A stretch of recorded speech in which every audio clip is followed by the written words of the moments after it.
And he went up from thence unto Bethel. And as he was going up by the way, there came forth little children out of the city, and they mocked him, and said to him, Go up, bald head, go up, bald head. And he turned back and looked at them, and cursed them in the name of the Lord. And then out of the woods came 2 she-bears, which tore 42 of the children to pieces. That's 2 Kings chapter 2, verses 23 and 24. What a weird punishment. Some children made fun of a dude for being bald, and God sent bears to maul 42 of them to death. Do you think that that is like justifiable or reasonable or in any way okay? Why did God honor this curse? Did he specifically say send some bears to murder these kids? Or did he just curse them and God sorted out the rest? How is this acceptable to you? If you think that this is the good book, call in the show because it's starting right now.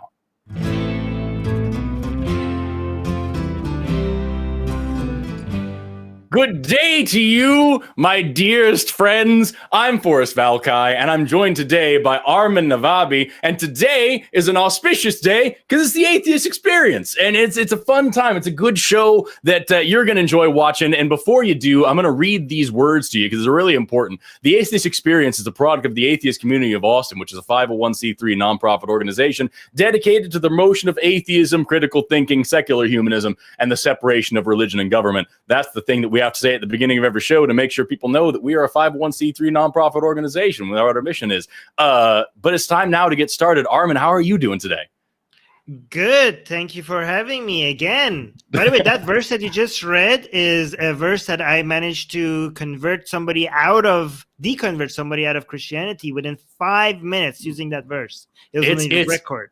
Absolutely horrific. And there's people out there reading that saying, yes, these are where you can't have morals without this. You can't know anything without this. It's like, what are you talking about, dude?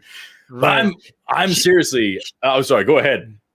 No, she literally told me when I took out the Bible and I showed it to her, she literally told me, I thought God was supposed to be love. That's what she said to me right back. Yeah.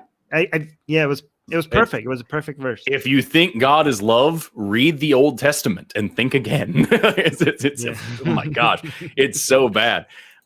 We've got an amazing show going on today. But before we get started, we do have a couple of quick announcements, a couple of quick things. We got some housekeeping we got to do. First off is the question of the week. Last week, the question was, what is the best comeback for the comment, the fool says in his heart that there is no God? And these are the top 3 answers we got in the comment section. Number 3, we got the fool says in their heart there is no God, but Jesus says, whosoever shall say thou fool shall be in danger of hellfire. That's pretty good. And that's from Matthew. I'm pretty sure Matthew is the same one where Jesus says that you shouldn't pray in public and you should only pray privately in a closet in your house, in a secluded room with the door closed. And your only prayer should be our Father who art in heaven and all that stuff. Because you shouldn't ever ask for what you want because that's going against God's plan, everything like that. All the things that you see in all the churches and all the street preachers and everything like that, when Jesus says not to do all that, pretty sure that's in Matthew as well. Great book. Everyone should read that one. And then we got number 2, a fool says in his heart there is no God and is soon parted from his money. I can feel, or there is a God. Pardon me, I misread it. Yes, a fool says in their heart that there is a God and is soon parted from his money. Absolutely. And then number 1, yes, the fool does say in his heart that there is no God, but the wise man shouts it from the rooftops. Love that. It's man, it's frustrating because like that's one of those that actually is used commonly as like an argument. Well, it says here in Romans that you're dumb if you say what you just said. Radical, cool. Why? And then then you have to get through the whole argument of like, why should I care what that says? And that's so frustrating of an argument to have. By the way, I do want to use this as an opportunity to mention that a lot of Christians try to make April 1st Atheist Day because of this Bible verse. And a lot of people are making an effort to make March 23rd Atheist Day. So don't let them announce April Fools. Like, we don't want to acknowledge this day because that's a Christian day for Atheist Day. So March 23rd, March 23rd, make sure you celebrate Atheist Day so that we could change it from April 1st. Isn't there a Ask an Atheist Day as well? That was like it's not like a federal holiday. It's just something that like I think Secular Students Alliance and whatnot put together. I remember doing it a couple of times. I think it's April 16th or something like that. I don't know, man. There's a whole, but there need to be more. There need to be more atheist holidays so we have more reasons to call into work and drink and party and eat babies and all the other things that we atheists love to do. Well, we have Atheist Day, Ask an Atheist Day, Ex-Muslim Day, Blasphemy Day, Draw a Muhammad Day. So we have a lot of those. Yes. I love that. That's excellent. Yeah. That's so good. We need to celebrate all of them here on the ACA. We need more reasons to party and bring communities together. We've already got some callers on the line. Unfortunately, all three of the callers that we have right now on the line are atheists, and we always prioritize theist callers. So we're going to take these callers. I love it when, don't feel bad if you're an atheist calling in. If you're one of the people online, don't worry about it. We're going to take the call. But it sucks that like during the chat before the show, we had a couple of theists, couple of people, one in particular that was talking about how they can prove the Bible and all sorts of other things. And for some reason, those people never call in. Why? They realize that they can't. That must be what it is. They picked up the phone, they started to type, and then they lost their faith right there. And they're like, never mind. Sorry. It was the Bible verse that you read. They were like, we can't defend this. Oh, never mind. Just gave up. Oh gosh. We'll jump into an atheist call and we'll see if we can get maybe a theist will call in and actually try. So we've got first off Alan, pronouns he, him, from Wisconsin, wants to give us their closest friend that they do not believe, trying to convert them, but wants to be respectful. Alan, you're on the Atheist Experience. How are you doing? Great, guys. How are you? Really, really good, dude. So I read what I've got on the call screen here, but it sounds like there's a little bit more of a backstory here. So would you mind just kind of telling us what exactly you're calling about? Well, that's pretty much it. He may be a little bit confused because I was affiliated with a church most of my life, even though I was an atheist.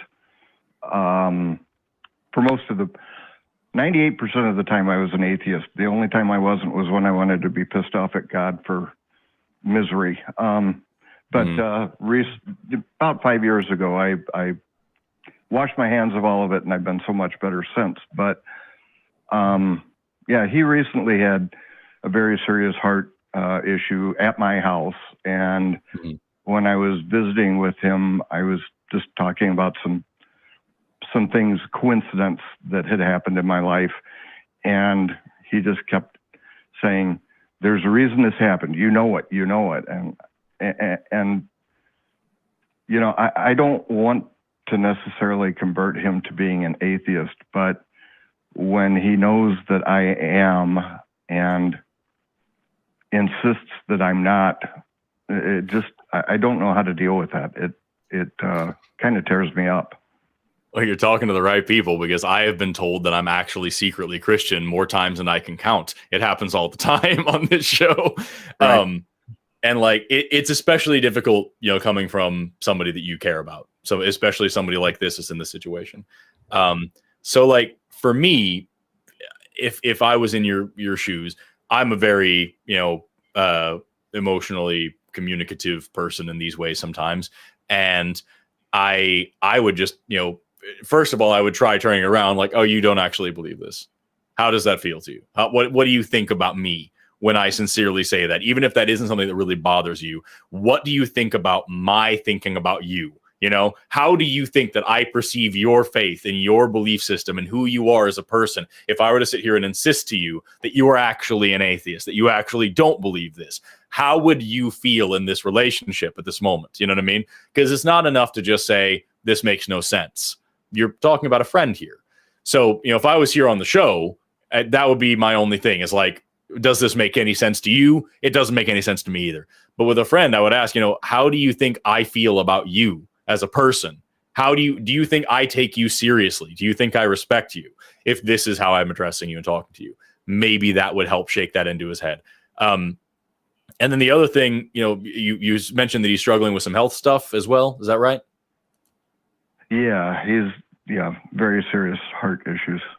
Yeah, I would just kind of mention the fact that like you're doing everything you can to be there for this person, that you care about him, you're here for him, you're being why on earth would you want to respond to that with something so thoughtless and mean? What I'm being nice to you. Why are you trying to do this to me? Do you not want me to continue being nice to you? Is that what you're trying to tell me? You know what I mean?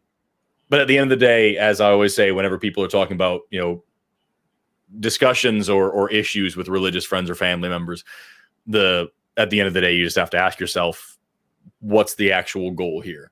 Am I going, even if you're not trying to deconvert him or deconstruct his Christianity, if it's just about being treated as a person, sure, I think it's worth it. But what's your actual end goal?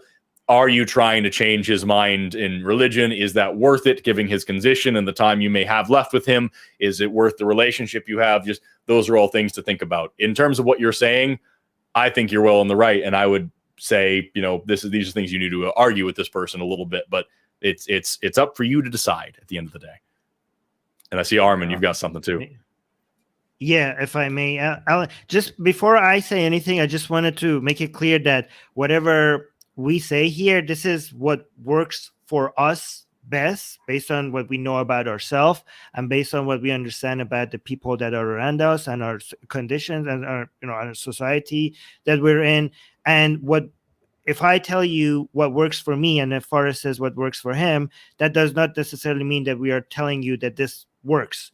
It's good that you're asking different people because one of them might resonate with you, but there is no clear answer to what is the best way to go about these things. So it's just good to hear so many different, how different people react to this. Yeah, exactly. Different perspectives. So I just want to say that before I say the way I look at it, I don't mean to be preachy or to suggest that this is the right way to do it. It's just how I see it.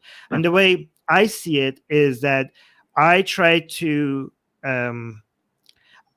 look at people even though I like people having beliefs that is closer to reality, I don't try to see that as a condition for me to love them and care for them and to be around them. Right. I don't like to, especially in my immediate surrounding with my family and with my friends, I try to, I try to separate my activism from my personal life. When it comes to trying to encourage people to have better beliefs, that is my activism. But when it comes to my personal life, unless I see an interest, I try to just accept them the way they are. And even if they have views that I consider completely ridiculous, it doesn't matter. I love them for who they are. I enjoy their company, and I don't try to make my disagreements with them an excuse to not care for them. And also we're trying as atheist activists. I mean, I think a lot of us are not just trying to encourage people to have beliefs that is closer to reality. It's not just that. We're also trying to encourage many religious people to just accept us atheists, even if they are religious, even if they're Christian or Muslim or Hindu or Jewish.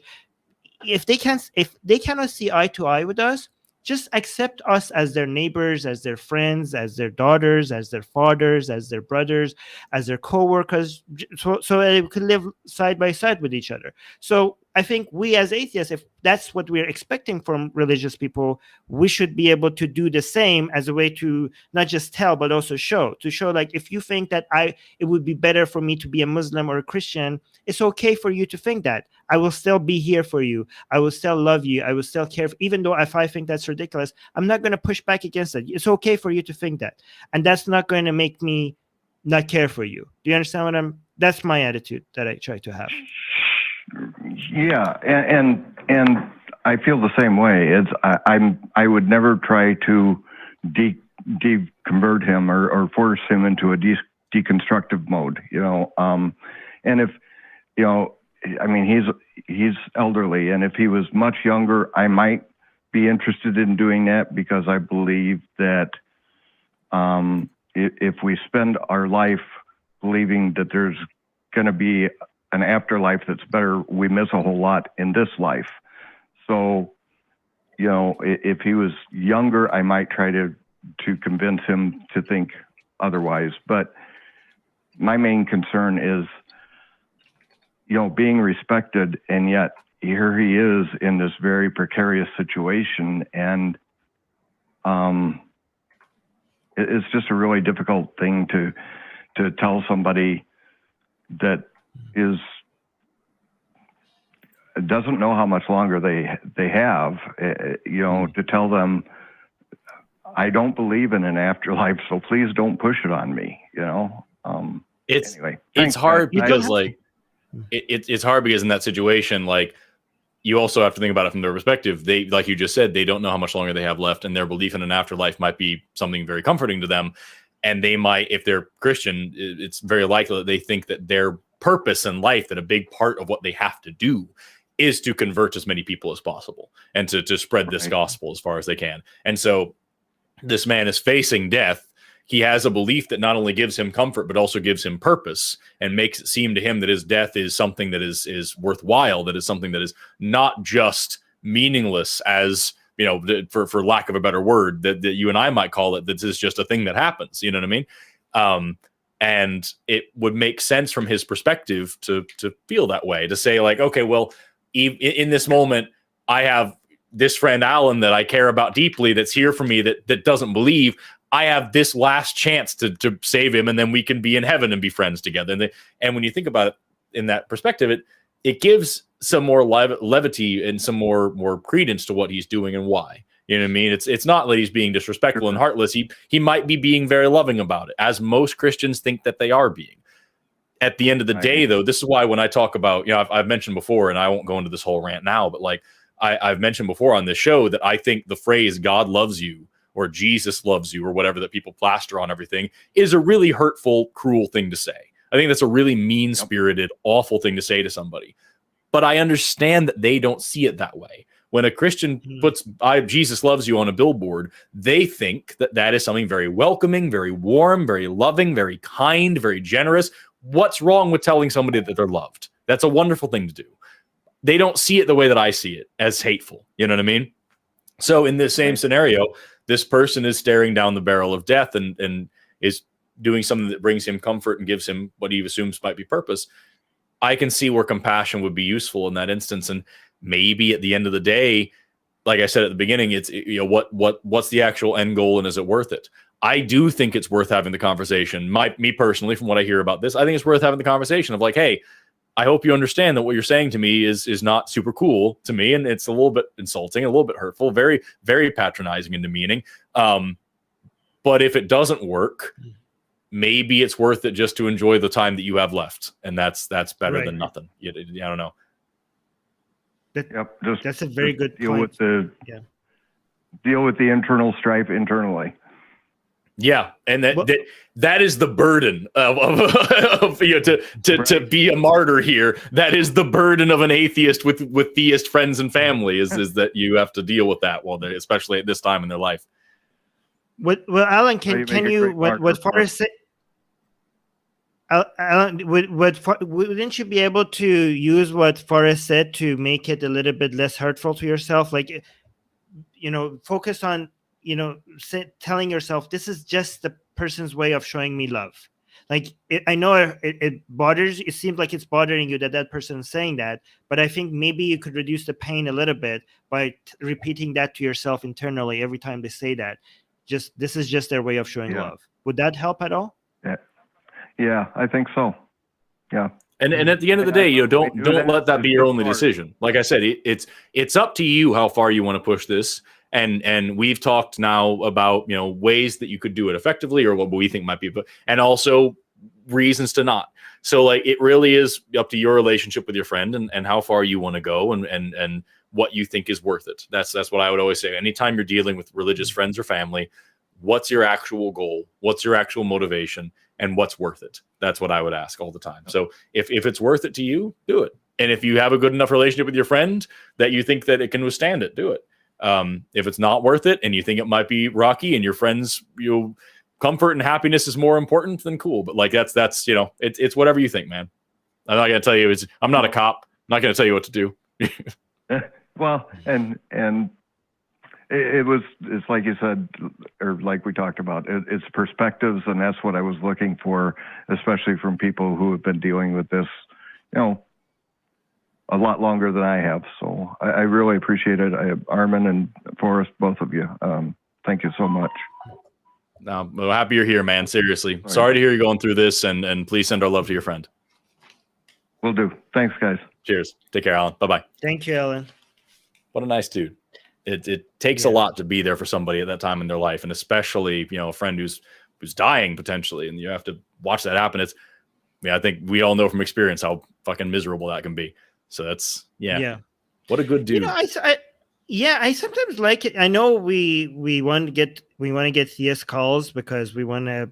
Disagreements are more interesting, and we learn from disagreements more than we learn from agreements. But I like it when atheists call as well, because there are a lot of atheists that are watching this show, and they have moved past religion, and they need something beyond just passing religion. And I think when they call and they talk about these issues that they're having, I think a lot of people appreciate those conversations as well. So I think so too. It's that's one thing that we bring up from time to time, is that the one thing that atheism lacks is a sense of community. Is that we don't because atheism is a single stance on a single issue. You're not going to have the same community that you would have at a church, where it's not just the one thing they believe in. They also have the same morals and values and worldview and ethics and all, and probably live in the same area and all these things. So like it's very different. And it's hard for a lot of atheists to feel that sense of belonging and that sense of camaraderie and friendship and fellowship that they get. So like, I agree with you. I love it when atheists call in with something that we can actually talk about, especially if it's something that's really meaningful to them. We do actually have exactly. That's so freaking important. No, like I feel like that's one of the most underrated things in the world.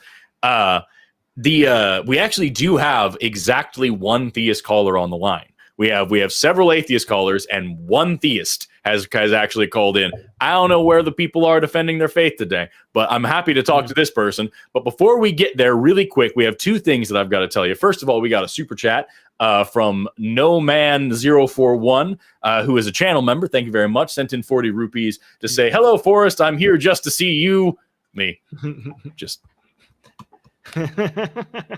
Hello. It is good to see you as well. Hello there.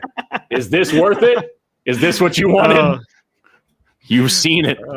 Thanks for being here. I appreciate it. And then also, really quick, we have this thing. If you'd like to support us and support what we do here at the ACA, there's several ways for you to do it. We have a brand new and exciting way. You can check out this video. Actually, we'll show you everything in the video. I don't have to tell you. Look at this. Have you ever wanted to make a permanent impact on the Atheist Community of Austin? Help support our space for free thought by buying a custom engraved brick to be laid on the building grounds to help raise funds for improvements. Our building has stood as a beacon for years, bringing people together. But 3 years of emptiness due to the pandemic have taken a toll, leaving it in disrepair. Help us restore this hub of connection and support by buying a brick.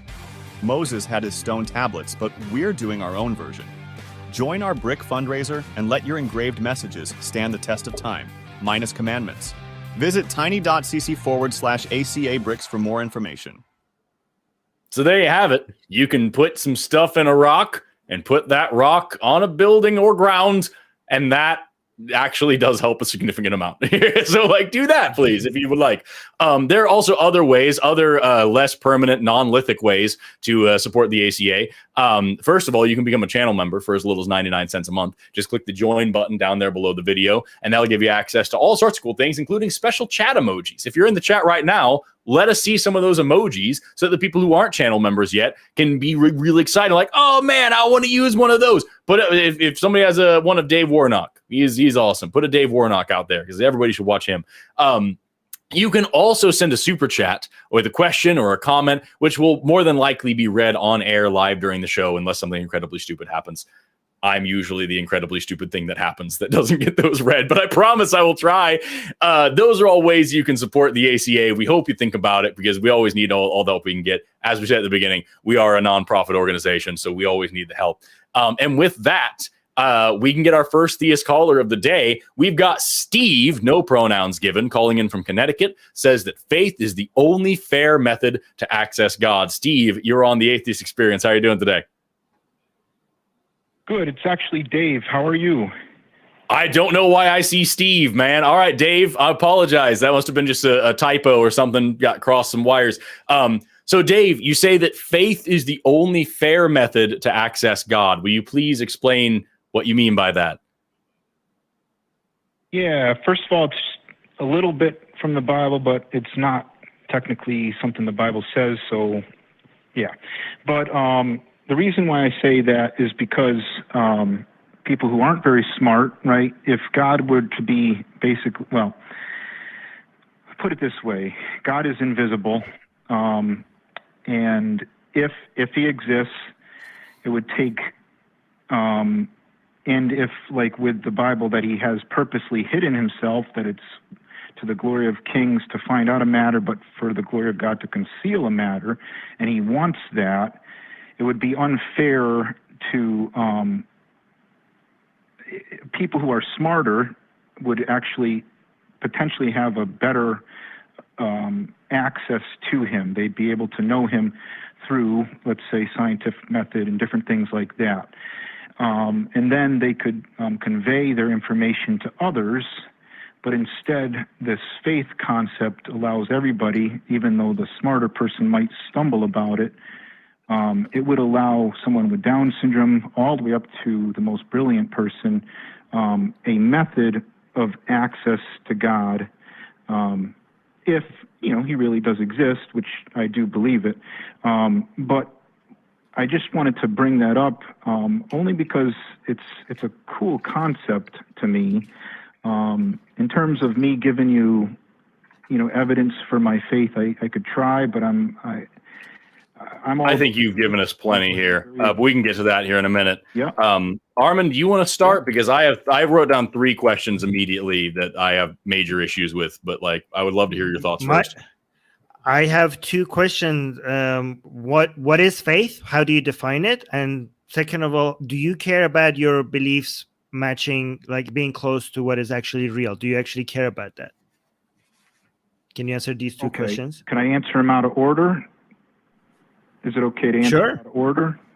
Yes. Okay. Yes. Yeah. So truth actually is higher than my Christian faith.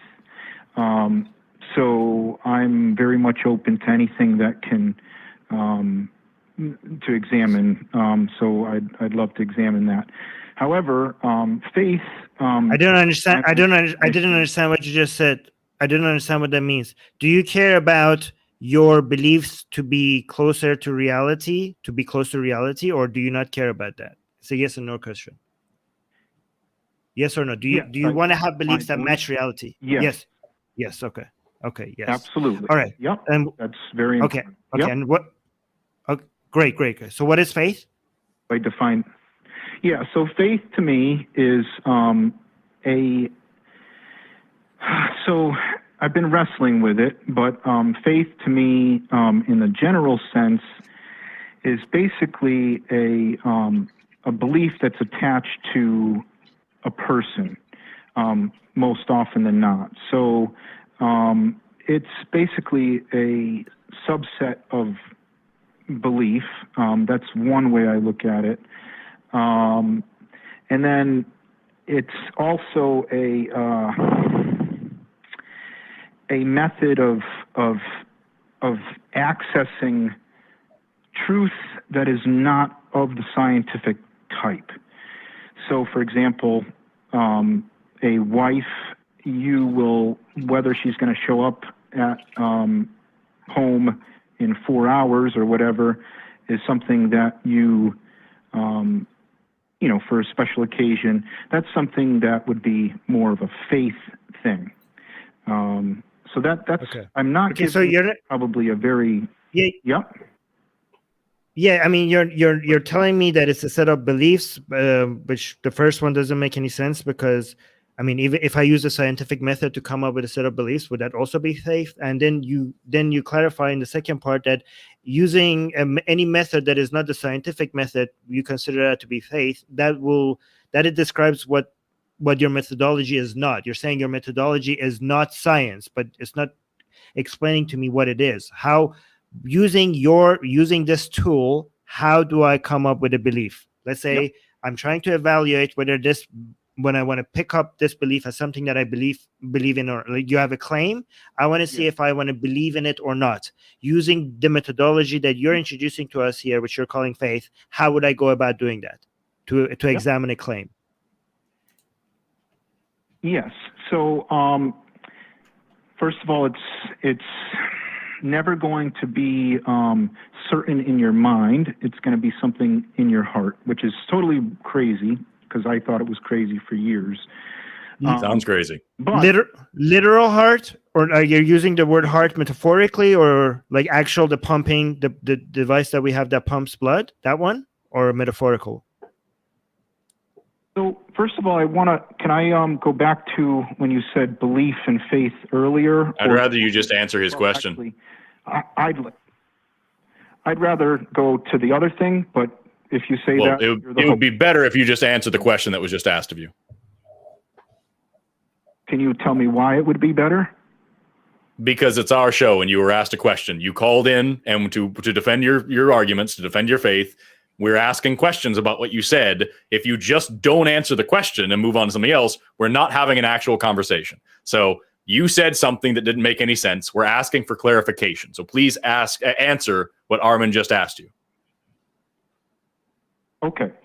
So let me make sure I got the question right. How does this method allow you to test a truth? Is that close enough? Nope. Okay. No. You have a claim. No. We have a method called the scientific method. So the scientific method, we have clear explanations for, if we have a claim, what would the scientific method do to go evaluate whether this claim is true or not, or give it a probability. So you have another method that you're introducing to us here. You call it faith. So now we have a claim. Can you introduce to us, with your methodology, how would we go about to decide whether if we want to accept this claim as a belief that we have or not, using your methodology? How would we go about doing that? Okay.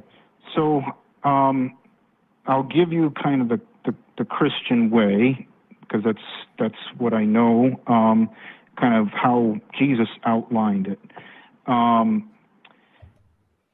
His outline was basically, if you are willing to do what God asks. Now, I know this, it doesn't make sense because, okay, if you're willing to apply the things of Christianity, you will know whether it's true or not. Now, so it's one of those things where kind of like, it can't be explained, and we could go through it in all other ways, but I think the reason I wanted to go back to the previous question is just because there is a very difference between belief and faith.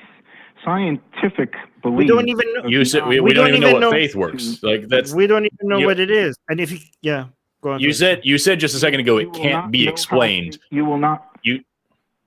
I think I understand what you mean by faith from what you're saying, and from doing this show and shows like this for a long time. I think I understand where you're coming from. You said it can't be explained. Let's try testing it instead. Okay, because there's lots of things that are difficult to explain. Dark energy is difficult to explain, but we can test it. We can see it. You know what I mean? So let's run a test on this. I believe that there is a magical goblin living in my closet right over there. His name is Roland. He eats Subway sandwiches and he grants wishes. I have deep and sincere belief in this thing. I have undying faith of it. And the more that we have this relationship with Roland the goblin, the more that I work to try to benefit my relationship with Roland, the more that I do what Roland tells me to do, the more I believe it and the more it proves itself to be true to me.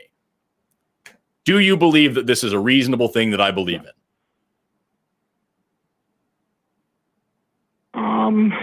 Actually, it might be. It might be. So because I believe in it so much, it might be true. Yeah. Okay. So now, follow-up question: is there ever anything that is more true because someone believes in it a whole lot? No, but if that thing does exist, okay. So then what we're saying is, if it really does exist, we'd have a reason to believe in it. But what I just described and what you just described and what you just agreed to was, if I have belief in it, then it might exist. And that's backwards. It exists, so we believe in it. Not I believe in it, therefore it probably exists. That's wrong. So if it exists and you access it through the means that this existence established to access it, and then you find yourself experiencing and finding things that are corroborating it, then you can comfortably say that it exists. Now, there's got to be one thing that's circular in life. But that's a lot more than what you just agreed to a second ago. That's a lot more than what you just said. So I didn't mean to agree to it. What you said with your description of faith before and what I just described with Roland the Closet Goblin was very different. What you said before and what I just described with Roland the Closet Goblin is, I believe in this thing. Does that make it reasonable that it might actually exist? And that doesn't make any sense. The more you believe in a thing, that does no bearing on whether or not it's true. Whether or not you believe in it, whether or not it changes your life, whether or not it leads you out of addiction, whether or not it gives you purpose, whether or not it gives you comfort, whether or not it none of that matters. The only thing that matters is whether or not it's real, right? So let me ask you, though. Answer that question, please. Even is the only thing that matters whether or not it's real, or does how much you believe in it actually matter?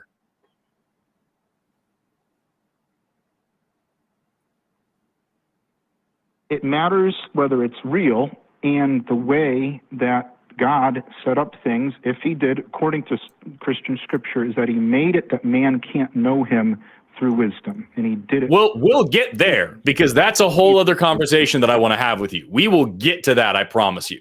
But I'm asking you right now, okay, does it matter when you're talking about whether or not something is real? Does it matter whether it's real, or does it matter whether you believe in it? What actually is most important to whether or not something is real? Actually, both. You will never access anything unless you believe there's a reason to believe it. So I'm not talking about accessing it. I'm talking about whether or not it's real. Jupiter exists. Before people knew Jupiter existed, it still existed. It was still there before anybody knew it was there. And then we found it was there, and now we both believe it's there, and also it's still there. So whether or not we believed in it had no bearing on whether or not it was there, right?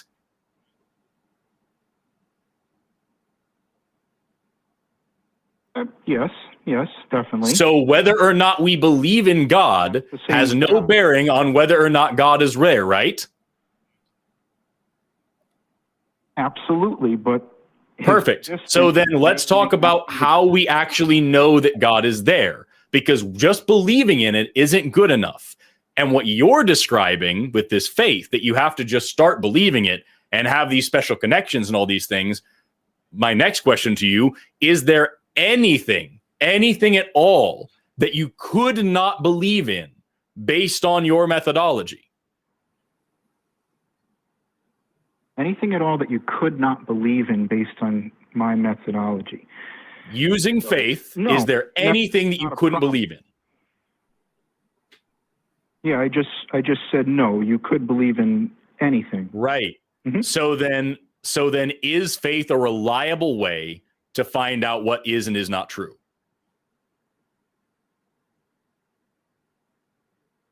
Absolutely. Okay. Square that circle for me. I can believe in anything based on faith, and yet I know faith is a reliable way to know what's true. How do those two statements make sense together?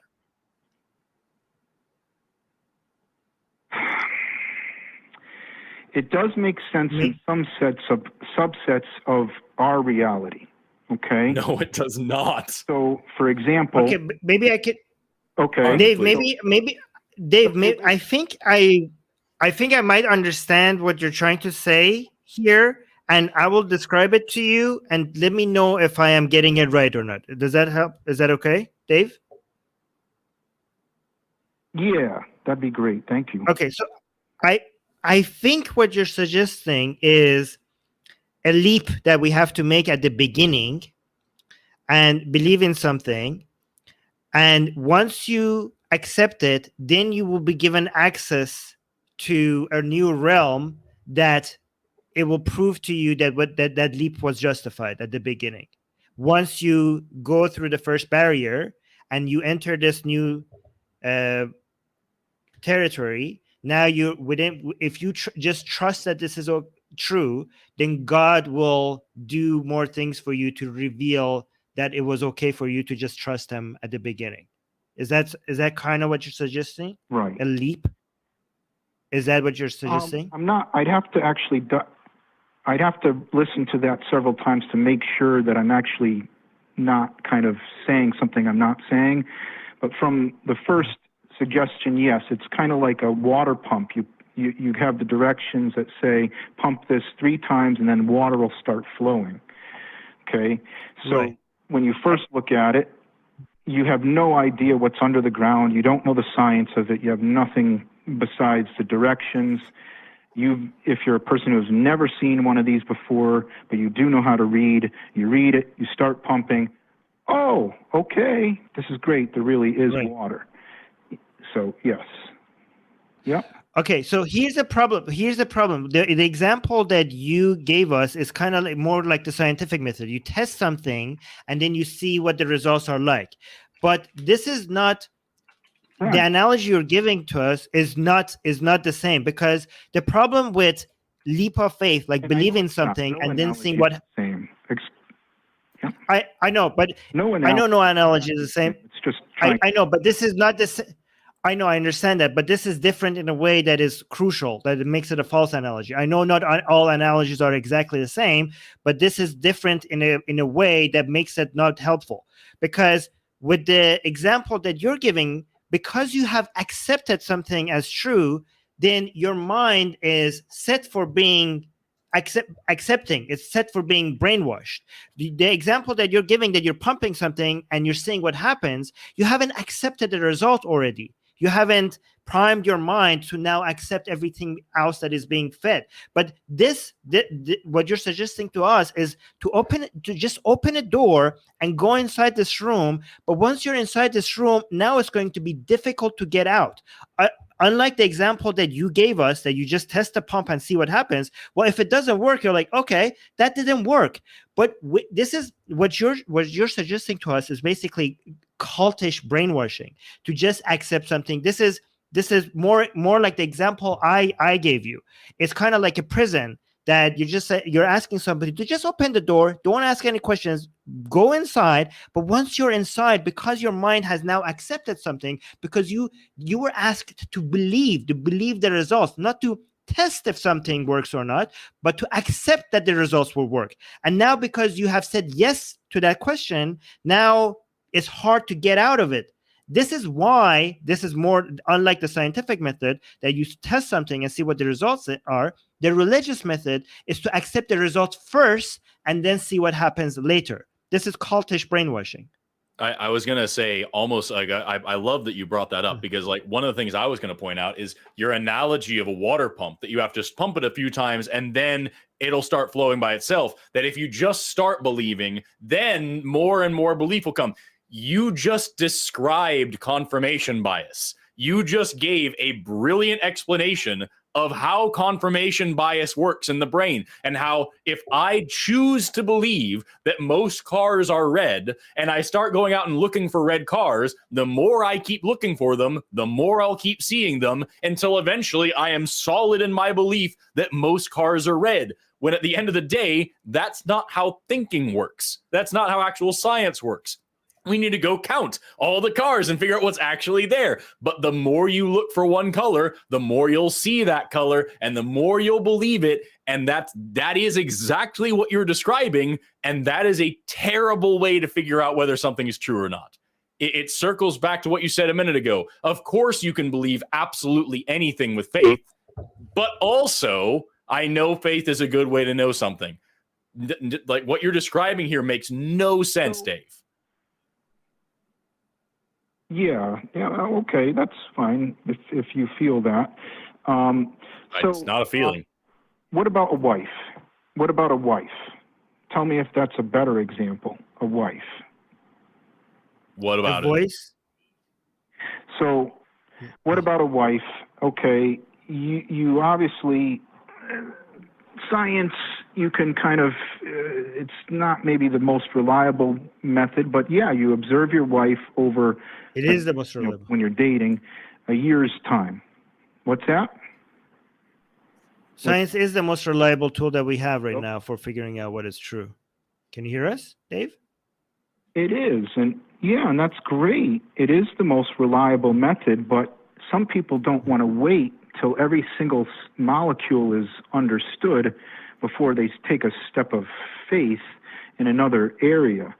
And so, in reality, your belief is kind of this expectation that science will march on and never reveal that there was something. Well, you might believe that something created you, but this concept of supernatural is very baffling. Dave, it seems like you are uncomfortable for not having answers to certain questions, and the fact that science cannot have answers to all the questions for us is unsettling, and you want to find a different methodology that fills up these gaps, right? Well, how about this? You could just answer the question. Again, you could just answer the question. Well, okay, so the question was, do I care about whether that, okay. Were you listening to the question, or were you just waiting for your turn to talk? Yeah. No, I like having answers to gaps, and there's nothing wrong with that. And I think that it's actually probably wise to not only base life off of what is known scientifically, or even historically, or even any of the kind of more logic-based methods. Why is that a good thing? If we don't have answers to certain questions, it's not either good or bad. Why is it? Well, I would say it's bad. Why would we give people answers that we have no way to show that it's true, just to give them some answers? It is bad. It makes the world a worse place. If people have beliefs out there that we don't have any way to verify that it's true, then that's dangerous for individuals and for the society. It makes progress slower. It causes poverty. It causes war. It causes a whole bunch of misery. If we have beliefs that are closer, that match reality closer than random beliefs that come out of methods like what you're describing, like faith or revelation or voices that we hear in our head, if we go with these random results, then we are slowing down progress. Then we are responsible for increased misery in the world.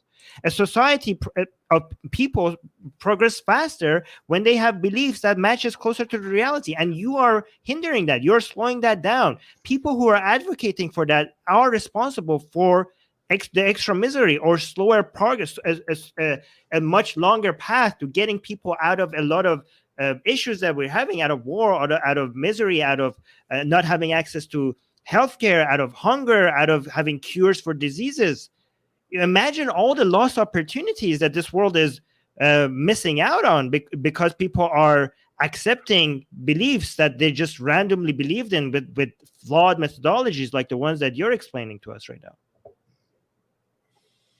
Yeah, so I think a lot of what you're saying is actually great extrapolation. The reason why I say that is because, first of all, if there is a God, the peace of knowing him, the joy of knowing him, the things that I've accessed from this wonderful experience with God is unbelievable. You can choose to say, just dismiss what I'm saying. It's no big deal. But it is the method that Christianity proposes. And something in this life, at the end of the day, has to be somewhat circular. There's so much that, Not really.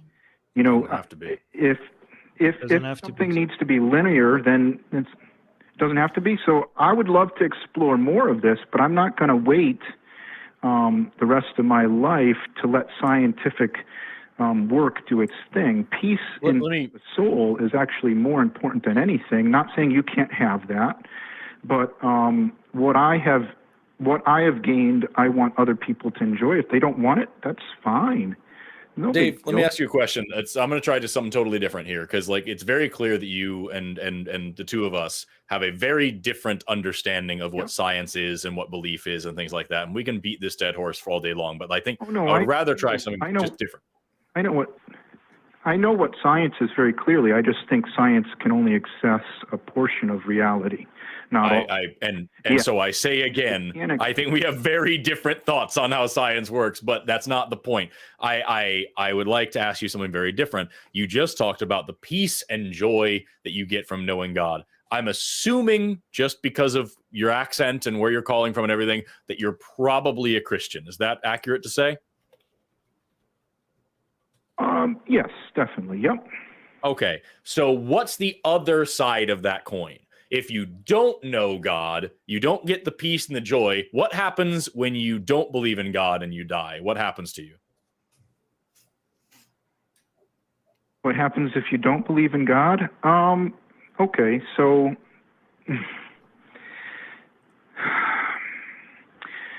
I know the answer because I've been told the answer most days of my life since I was a little child. Of course. Yes, and what's wrong with that? Why is that not true? So we're talking about hell, right? You go to hell. Right. Yep. Yeah. So here's my question for you then. Want someone to enter in. Yep. At the beginning of this call, you said that this is the way God wants it, that God wants to hide. God wants to be something that you have to like dig to access. And that's why faith is so important, because otherwise people who aren't smart enough to dig wouldn't know him. Quick question. If God loves us and all that, why would he want to hide if the consequence of not knowing him is hellfire? Why would he want to trick us to think that he isn't real and force us to try weird, uncomfortable ways to try to find him and know him, when the consequence of getting that wrong is burning for eternity in a lake of fire and brimstone? Okay. I'll give you the biblical reason why he makes it kind of hard for the smarter person. That's not what I asked. Piss you off, but it might kind of like it. That's not what I asked. The reason that the Bible gives it, the reason why the Bible gives why he does it, is that so no man can boast. That's not what I asked. What I asked you was, why is God hiding himself when the consequence of being hidden is that we burn in hell? Why is that what he's allowing to be? If I, for example, if I was a medical doctor and here's a bunch of people that are very sick, but I hide behind a tree, and if they come find me, I'll heal them. But if not, they die of whatever cancer they have. Does that make me a good doctor? Is that a good thing to do? Here's God with all of us, and he's hiding. And if we find him, we get to go to heaven. But if we don't, because he's fucking hiding, then we go to hell. Why would he do something that stupid is the question. Why would he do something that's stupid? Okay, so let me think. So one of the things is that, first of all, it's not stupid. And here, I don't have an answer right now. I'll be honest with you.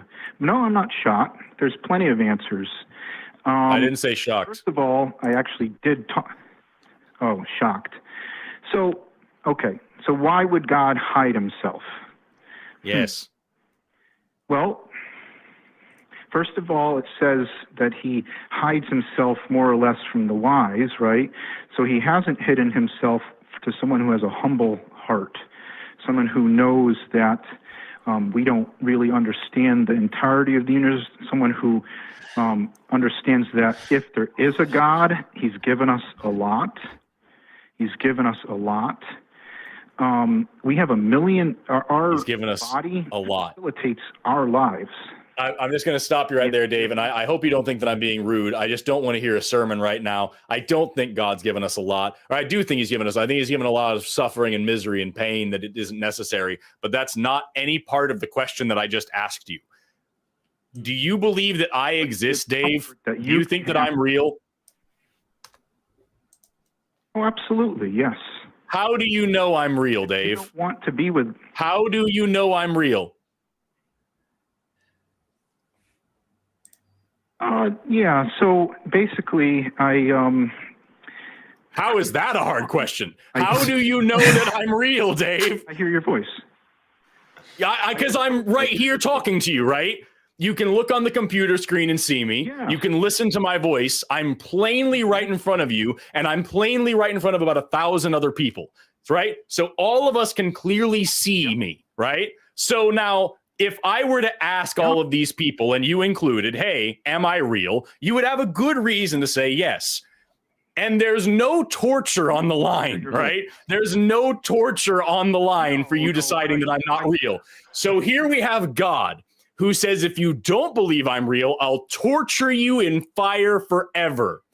And he doesn't have the fucking common courtesy to at least pick up a phone and be like, yo, I'm real. I got a whole camera set up and shit here for people that don't have anything to lose from not knowing me. I'm doing the common courtesy of letting them know that I exist. And God can't do that much when hell awaits if we don't believe it. What kind of cruel, stupid, ignorant person would do something like that? That's an insanely mean, dumb thing to do. So he hasn't done enough. He hasn't done enough. God, no, he is not. Has he given you? He hasn't done anything. He hasn't done literally anything. What would be enough? He hasn't done anything. Try showing up. Okay. If God appeared before me at this very moment and provided me, because I'll be honest with you, I couldn't tell you what sufficient evidence for believing in a God would actually look like, because it's hard to rule out like aliens and magic and shit. Like there could be a lot of other, right? It could be weird. Right. But if God's all knowing, if God's all knowing, God knows exactly what it would take to convince me. God knows my heart and my mind. He knows exactly what it would take to convert me immediately. And if that happened, I would be right here on this show saying God is real. And then I would still continue to say that he's an asshole and there's no reason to worship him. I'm an anti-theist, not just an atheist. Right. But I would be saying that he's definitely real. So like, and there's so many people, Dave, there's so many people that have humbly and honestly asked for God, that believed in God with all their heart for years and years, that were training to become preachers and ministers, that believed wholeheartedly in this God, that lost their faith just for looking for evidence, looking for answers, trying to ask questions. Like, you can't just say you're not the right kind of person to not be shown God. If God actually wanted to save our souls, he would fucking show up and give us an actual choice. But instead, he leaves us with faith. And that's not good enough. Yeah, Forrest, actually, I did that. Yes. I used to cry to God. And when I was losing my faith, I was like, God, I don't want to lose you. You're my only friend. You're the only one I have. I am alone. I am nothing without you. But every day I think about you. I think you are making less and less sense to me. Please. And I was honest. I was sincere. I was tearful. I was like, if you're there, because I know you're right now, I know you're there. So please send me anything, a message, a voice, a miracle, anything. I told him, I'm begging you, if I go down this route, I'm going to lose you. Please send something to me. And now I'm an atheist, so that didn't work out. Right? Yeah. And hell awaits because you used your brain. No. So that answer will be answered. It's just a little bit delayed. What a shitty thing to delay. You really want to have God in your life. Well, So delays are not always bad. Delays are not always bad. We think they are, but they aren't. One last Because of that delay, my mother died as an atheist. Because if that delay makes sense, my mother believed in God, and through me, she became an atheist and she died. So that delay does not make any sense because of that delay, if there is a God, she's now being tortured in hell.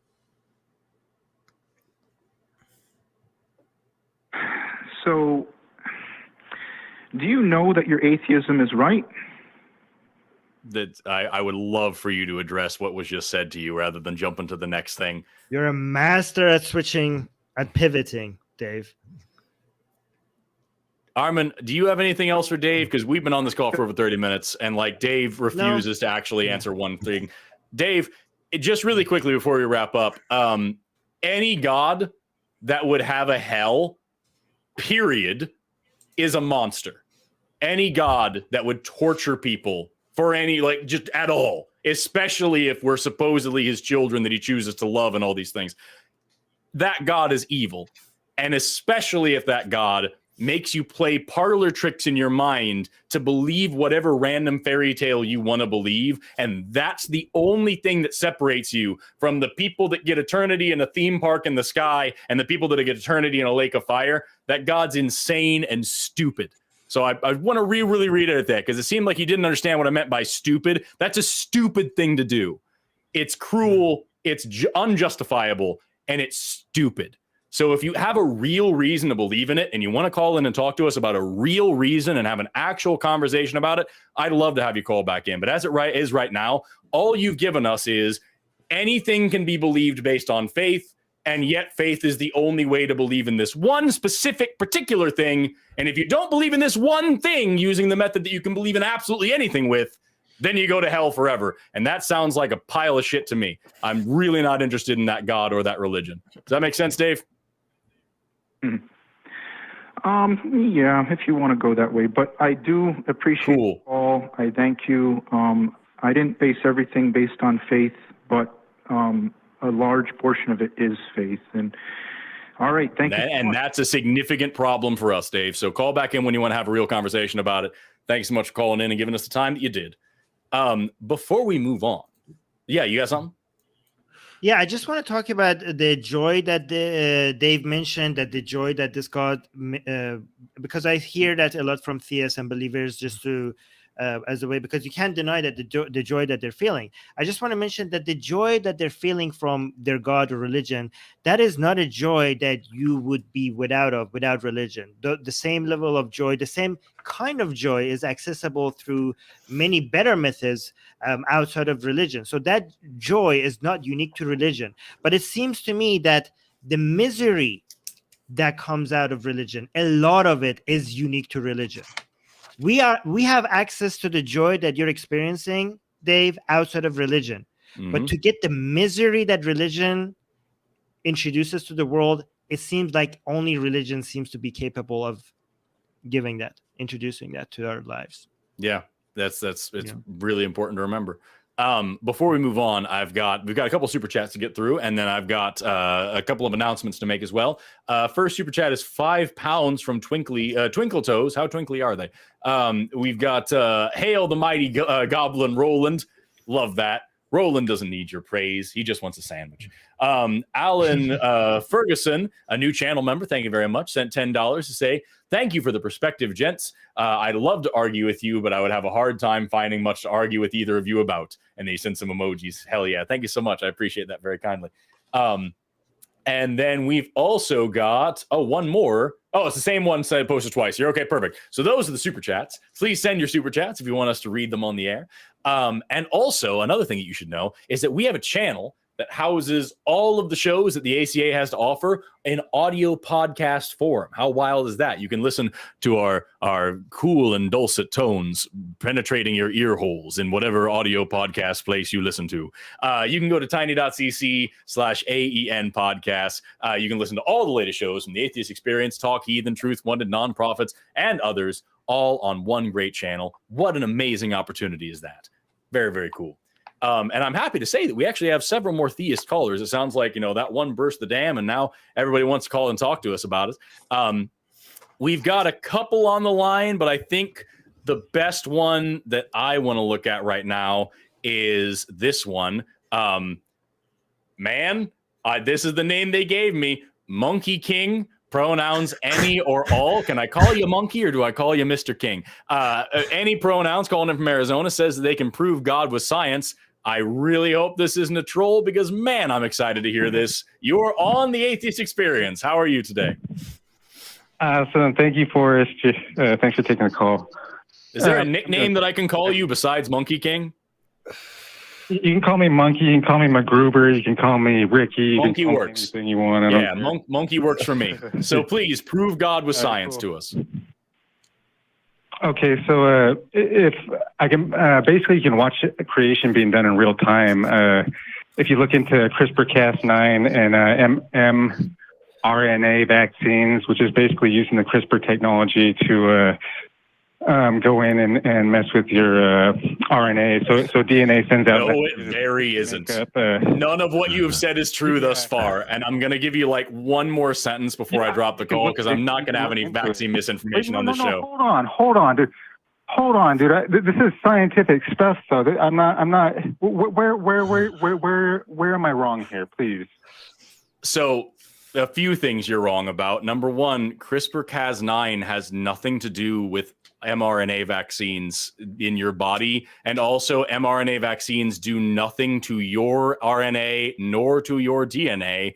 There will be specific ways that would be a thing that simply don't make sense in terms of an mRNA vaccine. So again, I can go into that later, but literally nothing you said thus far makes sense. I'm going to give you one more sentence, and if it's the same kind of bullshit, I'm dropping the call because I'm not going to have a troll on the show right now. Well, I'm not. I swear to God, Forrest, I'm not trolling. I don't know where to start with this, but okay. So do you know who Yuri Naval is? Who wrote *Sapiens*, the book *Sapiens*? Yeah. Hello. Okay. Yeah. So his words, not mine. Those who own the data will not control the future of humanity, but the future of life itself. Does that make any sense to you, dude? Those who control the data? The data control not just the future of humanity, but the future of life itself. Yeah, I can vibe with that kind of thing. What does that mean? And?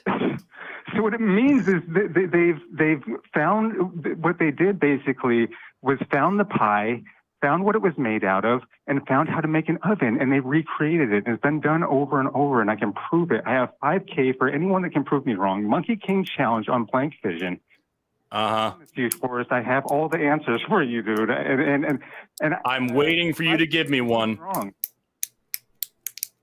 Did I not just? Okay, so you just said a bunch of salad. Yes, I know we can create DNA. Yes, I know that we can create things that are like cells. Yes, I know that we have put new DNA into cells. Create DNA. You fuck with the RNA. DNA gives out the messages. You fuck with the RNA, not the DNA, dude. The DNA is untouchable. You do not know science, Forrest. You can absolutely change DNA. Are you kidding me? You fuck with the RNA, dude. You need to look into the science, man. You're a moron, dude. I'm not joking. You guys are. All right, I'm done with that. Good gravy, dude. Amazing. Starting out with freaking anti-vax nonsense about how vaccines change your RNA and change your DNA and all, which doesn't make any freaking sense because mRNA is not the same thing as reverse transcriptase. You freaking lunatic. And then you're going to tell me that I don't know the science because I know you can change DNA, which is what CRISPR-Cas9 and shit that you were calling in about in the first place talks about. Good gravy, dude. Yeah, no, that's either a very confused person or a very boring troll. Yeah, I don't even like. First of all, when we call people trolls is because we don't understand that there are actually people out there to think like it's impossible to tell these days whether somebody's a troll or not because people, especially on a show like this. Yeah. So yeah, but but I don't even know how to criticize something that it doesn't even make sense. Like you're connecting things that are not even relevant. So I don't even know how to. Yeah. What do? You're just like, okay, these things are not relevant. Other than that, like you're connecting A to B, and they're completely. It's just nonsensical. What do you do when you hear something like? Just a bunch of word salad. Like that's what's so frustrating is like if the dude had made a point, we would have had something to talk about. But he just said random things and then called us dumb for not knowing what the random things he was saying were. So weird. Hopefully this will be a better call, although from the call screen, I don't think it will be. We've got Michael, pronouns he, him, calling in from Georgia, says biblical slavery was the result of Jewish people's stubborn hearts. Michael, you are on AXP. What? How are you doing? What the hell? Oh, hey, how are you doing? I'd just like to say God bless both of you, and I'm proud to hear that both of you are on the line. I am a personal admirer of your work, and I like what you did with Answers in Genesis, which me and Inspiring Philosophies don't really care about them that much. They're a little bit nuts. Also, I talked to, I forgot his name, Brainless Ignition or whatever heck his name is, and we had a conversation, right? And, you know, I pretty much dusted him, but I forgot what the link Hey, Michael. Was, but Michael, are you there? Yeah. I'm pretty sure you're talking about Godless Engineer. If you're going to just call in, say a bunch of shit and insult my friends, we're going to drop this call too. Like, I don't know what you want to talk about, but like, we're not just going to sit here and listen to you just say a bunch of nonsense and insult our friends. It's not going to happen. So do you have a point or do you want to move on? Yes, I do. I want to talk about biblical slavery and how it's wrong, but still Moses wrote it down. And personally, like me personally, biblical the dealing with slavery is the dealing with in the view of like divorce. Like although God did not like it, God allowed Moses to write a decree of divorce in which Jesus called Moses out on it because of the stubbornness of the Hey, which one is worse? Which is worse, slavery or divorce? Well, depending on the divorce settlement. So if it's over 50%, then it's divorce. Boring answer. Which one is worse, Michael? Which one is worse, slavery or divorce? It's slavery. It's slavery. Cool. Hey, Michael, which one is worse, slavery or eating shellfish? It's slavery. Okay, which one is worse, slavery or wearing clothing of mixed fabrics? It's slavery. Which one is worse, slavery or cutting the sides of your beard and hair? It's slavery. Which one is worse, slavery or working on the Sabbath? It's slavery. Which one is worse, slavery or dishonoring your father and mother? It's slavery. Which one is worse, slavery or making graven images of what's in heaven? It's slavery. Which one is worse, slavery or being an atheist? Would being an atheist cause slavery? I'm not asking. I'm just saying if you don't believe in God or you own slaves, which one of those two things is worse? It's slavery, most doubt. It's slavery. So here's a question for you then, Michael. Why did it take until Jesus for him to criticize the divorce thing? Why are there commandments about not eating shellfish? There's commandments about not cutting your hair. There's commandments about not wearing mixed fabrics. There's commandments about not being an atheist. There's a commandment about not making graven images. Why did God feel the need to make strong rules about all those things? They killed a guy for working on the Sabbath at one point in the Bible. Why did there such strong rules about not disrespecting your parents and not working on the Sabbath, but God couldn't say, oh, by the way, don't own human beings as farming equipment? Why was that not a priority for God? It's because of the Jews, apparently. Because of the stubborn personality of the Hebrew people who actually... Follow-up question. Exactly how stubborn of a person do I have to be for you to say that I should be kept as a slave? I would say pretty stubborn. So you're saying that there is a point where you would condone me being a slave? Yes, especially if you did crimes, because What a hideous, disgusting thing to say, Michael. Hey, Armin, are you still there? Yes. I have a quick question for you, Armin, just really quick. Is there any case whatsoever, any situation at all, where it's acceptable to own slaves? I actually don't have to think about that. No. Yeah, it's a great answer. Now, same question for you, Michael. Is there any case whatsoever, any situation at all, where it's acceptable to own slaves? absolutely not. Cool. So then we're going to go back a second ago where you said that it would be cool with me being a slave. Do you still believe that it would be cool if I was a slave? Could I put context to it? Because no, you can't. There's no context necessary. Slavery is wrong, period. There is no context necessary. And if you need context for the statement slavery is wrong, you're an asshole. So I'm asking you, is there any way for you to condone me being forced into slavery? Absolutely not. What if I was really, really stubborn? Oh, then we have to. What if you were stubborn to the point where you actually wanted to be back in slavery? Then I would say you get what you I said forced. I didn't say that. I said forced. If I was really stubborn, would you say that I should be forced into slavery? If you wanted slavery, then yes. Do you think the Jews wanted slavery, Michael? Yes, because they wanted to go back into Israel, into Egypt to become slaves. If you actually got it. So God was cool with slavery because they wanted it. What about here in America when we had slaves and God did nothing about that one? Was that also, do you think that the black people here in America wanted to be slaves too? God did something about it. Yeah, after a few hundred years and lots of people died in bondage, right? So fuck them, right? Absolutely not. Their lives matter as much as you do. Oh, so God didn't save them though, because their lives didn't matter quite enough. God did save them. When were all the slaves freed? Was it while all of them were alive, or was it after a lot of them died?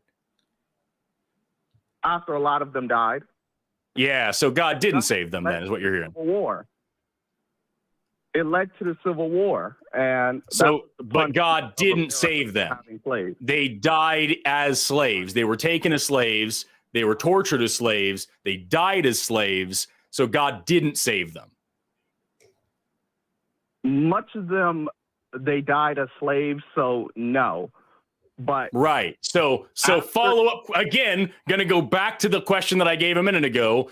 Why wasn't that a priority for God? Why didn't God put in the Bible slavery isn't allowed? It doesn't matter if you want it or not. Nobody gets to be a slave. Nobody gets to own slaves because slavery is reprehensible no matter what. Why didn't God put that in the Bible? And then when slavery was happening, why didn't he stop it? To punish the people for their stiff-necked sin. So the black people here in America that were kept as slaves were stiff-necked and sinful, and that's why they were slaves. Well, that's why God returned slavery to them, because after Moses freed them, they were not slaves, and they wanted to come back into Egypt. I'm asking about American slavery right now. Why didn't God stop slavery in America? Why didn't God stop the transatlantic slave trade and say, this is not what I want from you. This is not acceptable. This is not a way to treat human beings. Why didn't God stop that? God did stop it.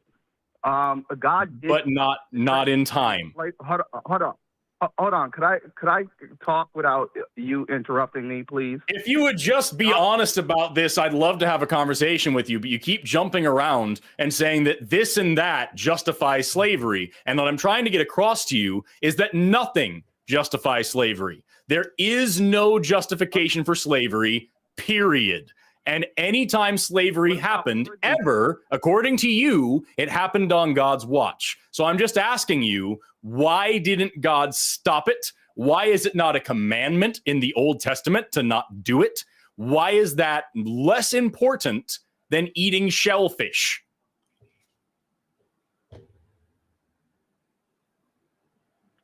All right. So it's not less important because there's many verses in the Old Testament that actually tells people, like, if there's a runaway servant, that you have to hide them, that you have to make sure that they're runaway slave, secure. runaway slave, not servant, slave. And there's also all those parts in the Bible that say slaves should obey their masters, especially their Christian masters, so that they take a part in their piece of heaven. And that's why here in America, we had the Slaves Bible, where people used all the parts of the Bible that condone and give instructions for slavery and taught that to the slaves here in America to convert them to Christianity and make them believe that God really wanted them to be slaves. And the best, most Christian thing they could do was to obey their master, because that's what the Bible says.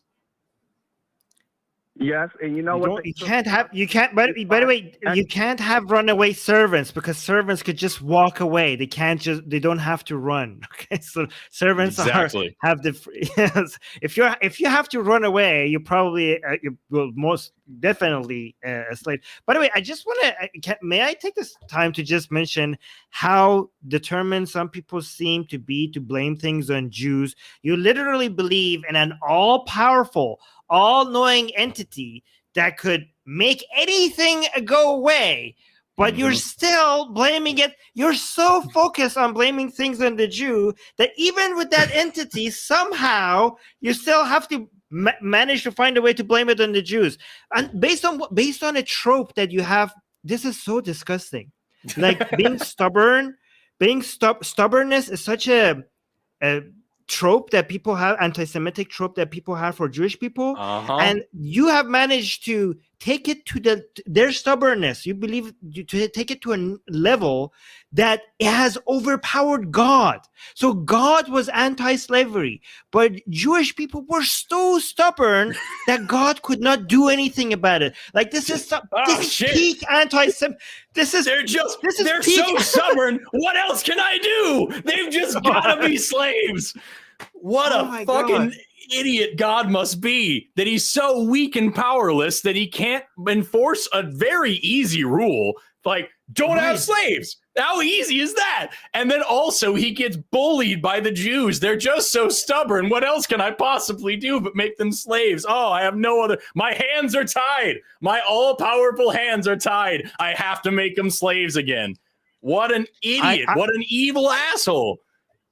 I have seen so many anti-Semitic narratives. I've never seen one that claims that Jews are so stubborn that overpowers God's ultimate infinite power. This is peak anti-Semitic narratives. Like this is new. Yeah. Michael, you said nothing for like 10 minutes, even when we were talking to you. And I know we interrupted you a lot, but like, holy shit, dude, it's really frustrating to listen to you say that there's a reason why it's okay that people were enslaved. So I'm going to let you wrap us up here. Any thoughts on all the things that Armin and I just said, and any other justifications for slavery that you'd like to share?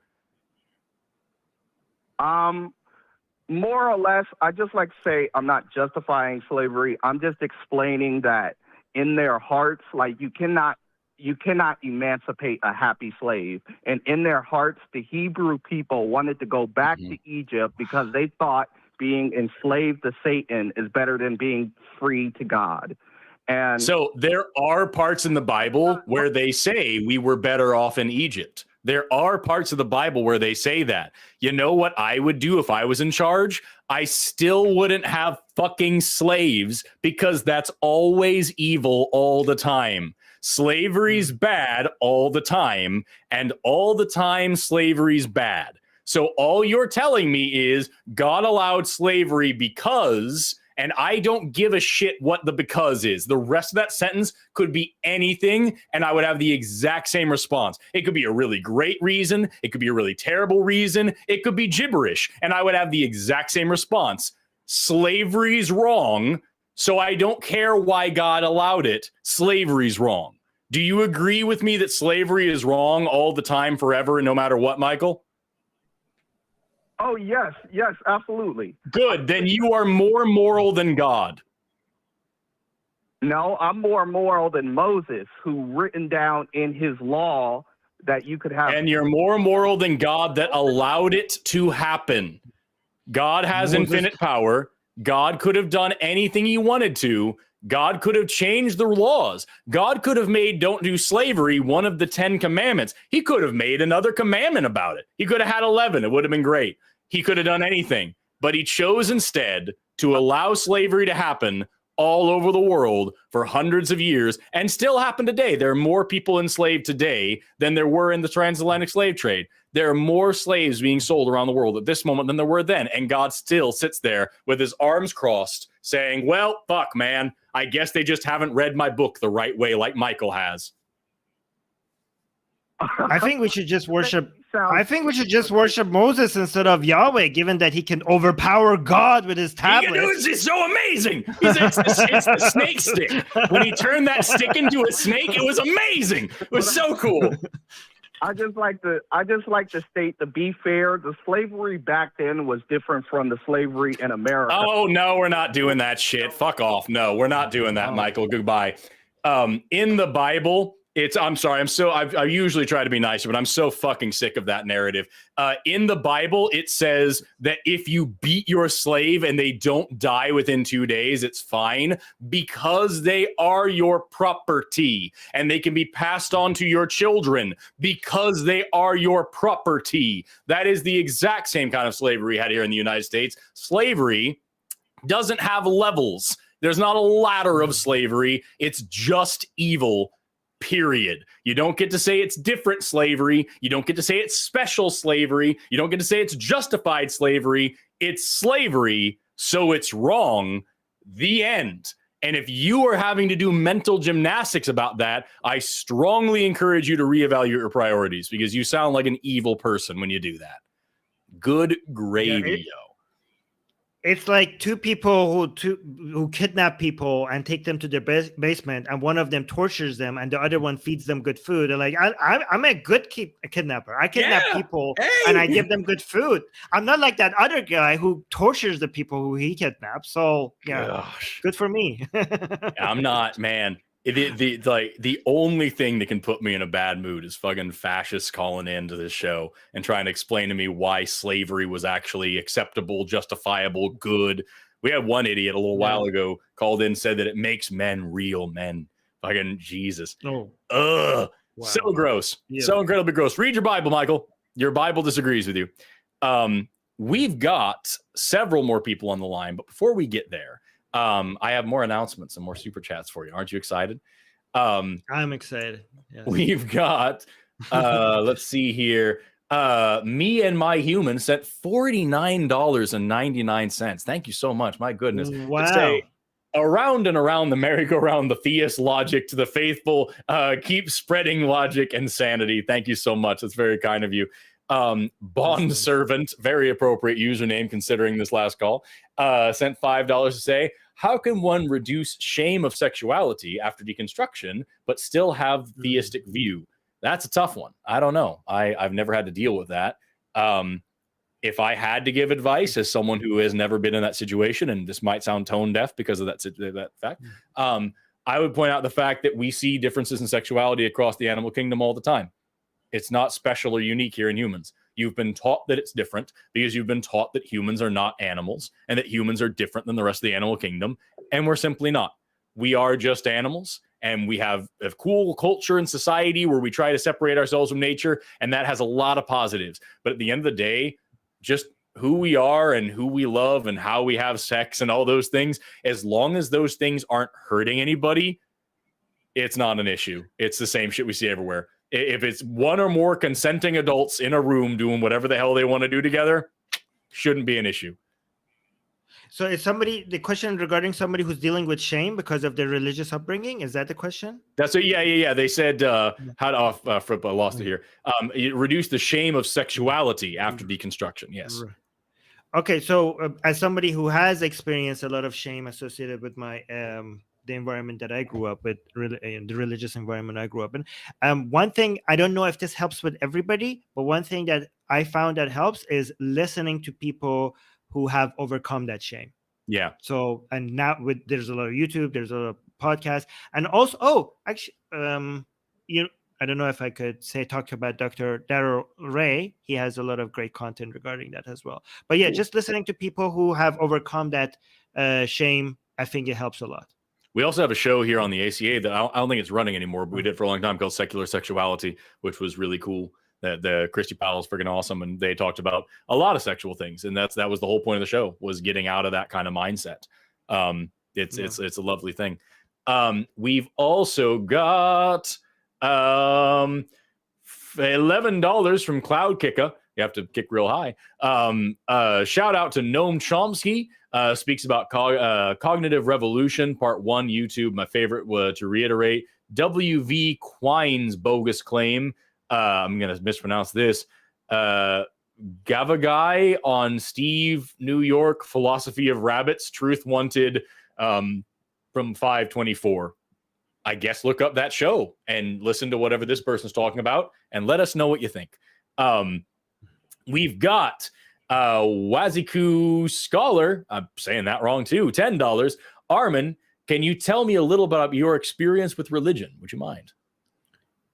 Oh, if I do that, that will take a lot of time. So I don't know if I should go into that. But hey, can you be somewhat succinct? We got a half an hour left. Go for it. Okay, I'll try. I'll just say one part of it because I could talk for hours about this. But I'll just mention, because I mentioned this already on the show, I think. When I was a child, I was so afraid of going to hell. And given that the Islamic teachings that we had at school told us that we are sinless before the age of 15 for boys. For girls, it's 9. It was 9. For boys, it was 15. So I basically put 2 and 2 together, and I found a loophole to make sure that I don't go in hell, because I was really terrified about going to hell. I even burned myself. I still have the mark, just to see how much it hurts to feel the pain of being burned, just so that I could experience it. And then when I burned myself, and then I tried to imagine that all over my body for a day, then for a week, then for a year, then for 10,000 years, and I could not understand how anybody could ever deserve that or tolerate that. And just to make sure I don't go to hell, and given that we were told that we are sinless before age 15, and given that suicide is a sin in Islam, but again, there's no sin before age 15. So I thought to myself, if I kill myself before I reach age 15, I will die pure. I will die before sin, and I will be able to go to heaven guaranteed. I don't have to wait and see if I will sin or not sin. So I jumped out of the window of my school, trying to kill myself and make sure that I don't go to hell. And I broke both my legs. I broke my back. I broke my left hand, and I was in a wheelchair and in the hospital for about 7 months. I missed 1 year of school, and then once I recovered, because I saw what it did to my parents, it would devastated them. I didn't try that again. But then when I hit age 15, I was like, okay, now I have to really, really, really try to be a good Muslim, or else I'm going to go to hell. And I thought to myself, how hard could it be? Just make sure you pray, make sure you fast, and then you could avoid hell. It shouldn't be that hard. I can do this. But then that was also the same age that I was starting to notice girls a lot more. And the problem, and this is the shaming that we were just talking about. The problem is that every time I thought about these things, and it was impossible at that age not to think about these things. For me, at least, it was impossible. But the thing is that the God that we were introduced to was not just a God of a tyrant of your actions. He could also see your mind, and these disgusting thoughts, so-called disgusting thoughts that we're having, were also sins. And I was feeling so much shame and disgust of myself, because I thought I knew that God could see all my thoughts, and I felt so ungrateful, because we were told, like, the God that has given us everything, that has given me a good parents, a good life, every food, and a healthy body, school, and everything, and this creator of the whole universe has done so much for me and has given me life, and I can't follow a simple command. And I was so disgusted by myself, and I was so terrified and shameful that God could see every single disgusting thought that I'm having. And I couldn't live with myself. It was horrifying, and I didn't know how to deal with that. So every time I was trying to repent, every time I had these thoughts, anytime I did something about it, I went through so much trauma. I don't know, and I now understand that all this trauma was by design, just so that I feel like I need I need to go back to the religion to keep purifying myself. But again, so this is just a part of. I could talk for hours about this, but I won't continue. I'm glad you shared as much as you have, and I appreciate you doing so. First of all, fuck you. I was supposed to promote merch. How am I supposed to do that after that? Second of all,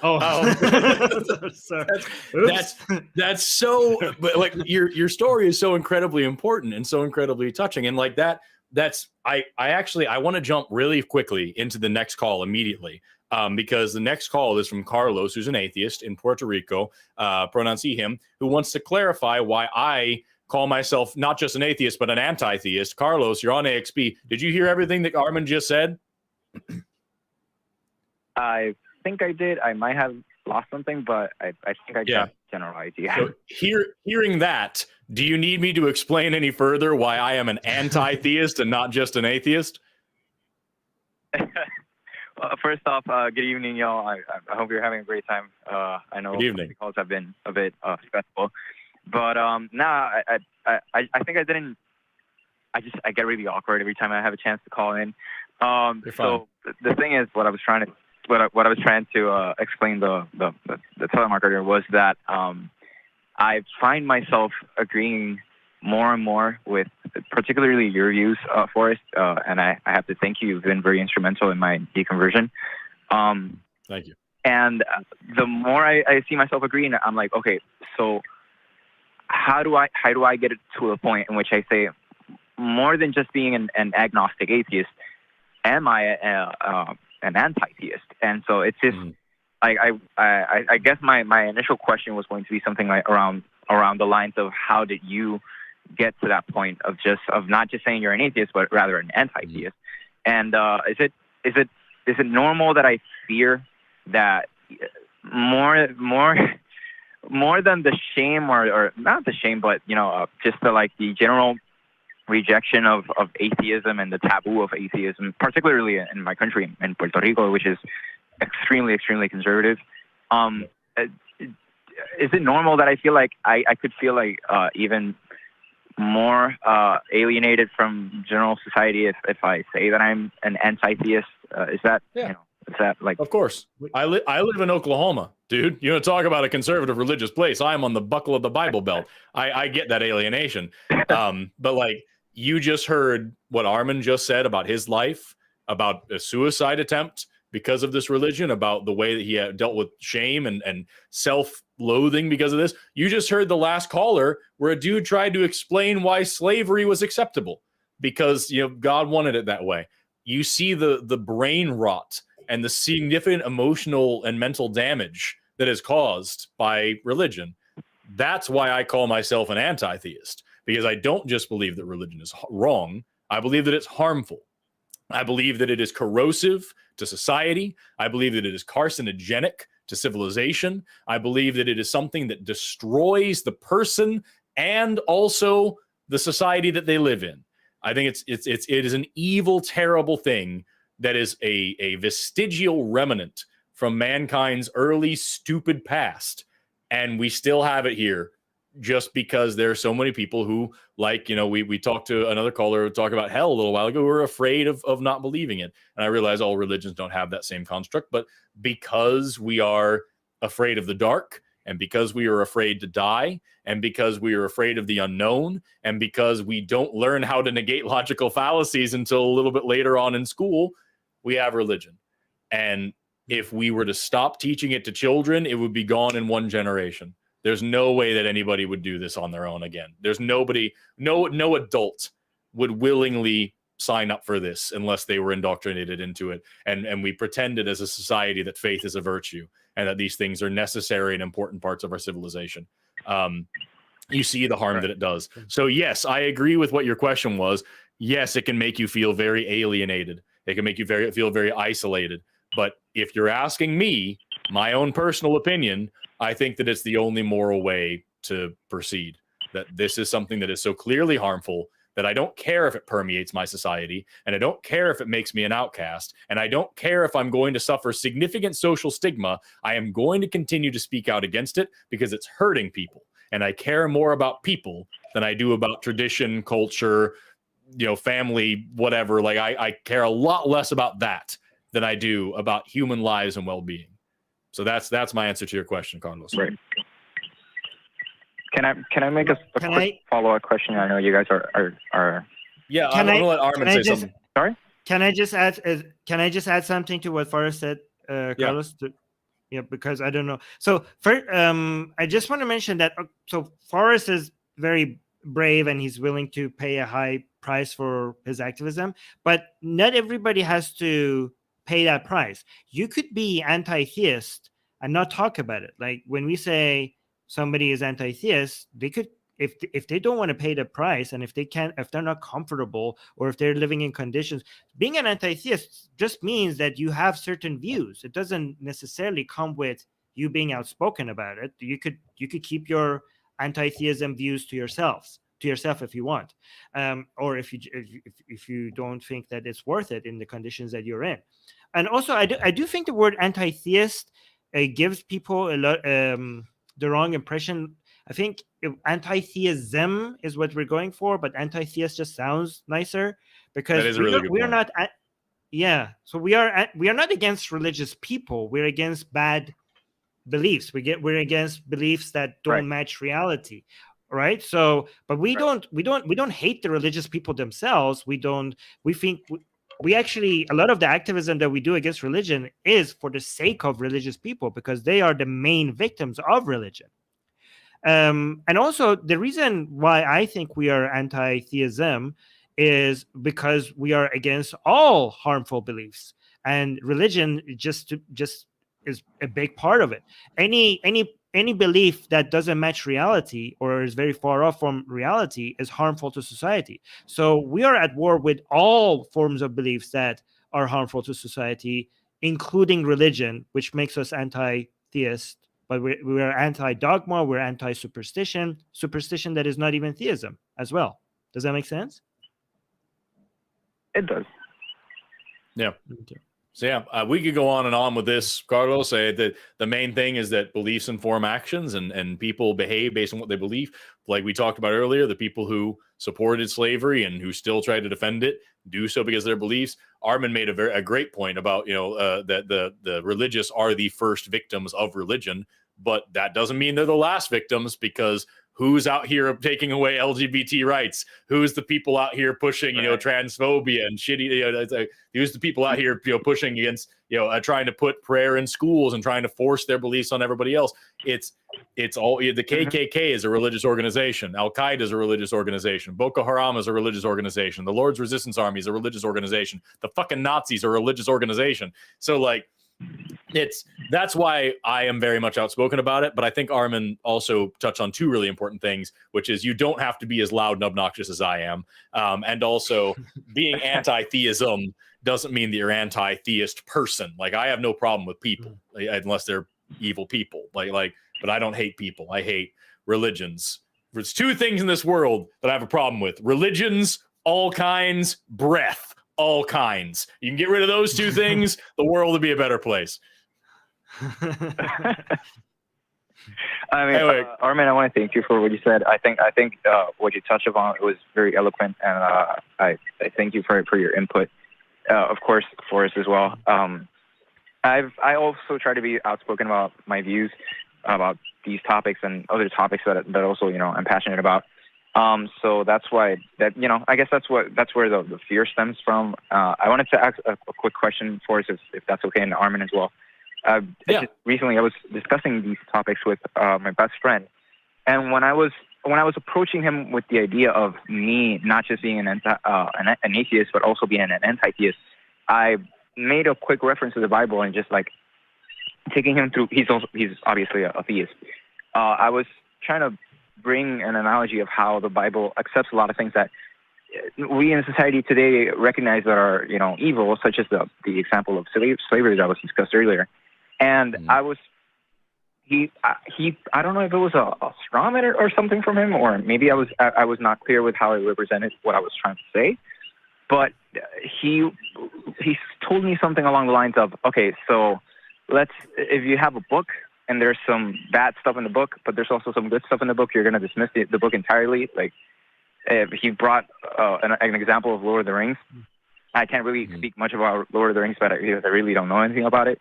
But he was like, there's some evil stuff going on around in Lord of the Rings, but there's also a lot of significance. There's also a lot of, good examples. So would you just dismiss it entirely? And it baffled me for a second. I think, and I've been thinking about it a lot. So I was like, okay, so how do I navigate that? How do I navigate this thought of there might be some good stuff in the Bible? And I've been reading the Skeptics Bible, and I see that it also has a category for good stuff as it's written down. So I guess I wanted to take your guys your input in that, if that's okay. Sure, Armin, go first. Yeah, I mean, if the book is being introduced as a compass to find, to guide people, then the good parts actually makes it make it more dangerous because it sells the entire package, right? Mm-hmm. If we have books that do not claim that they come from God or have been inspired by God, there's no problem in reading it and be like, okay, this part I agree with and this part I don't agree with.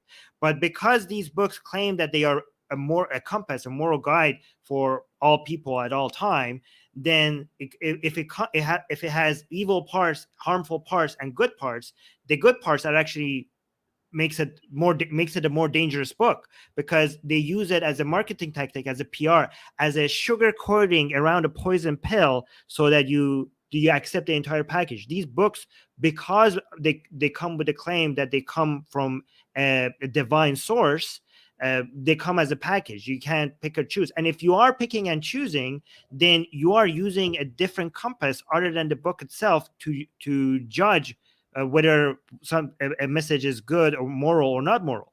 And you have to acknowledge what that other tool is, because the tool that you're basically using to figure out which part of the Bible or which part of the Quran is good, if it's coming from a source, from a guideline, from your own conscience or anything else that is outside of the book, then by going out and telling people, you're in an environment where a lot of people consider these books to be the compasses themselves, the tools themselves, as a way to evaluate what's good or wrong. If you come and say that these books have values, you're basically doing the marketing scheme. You're basically doing the PR work in an environment, in a society where all that harmful package that comes with these guidelines is being pushed on people, and you're giving these books more credibility and more authority. So if you find a message in the Bible that you think like this part is good, you have to make sure that you say that in a context that you don't think that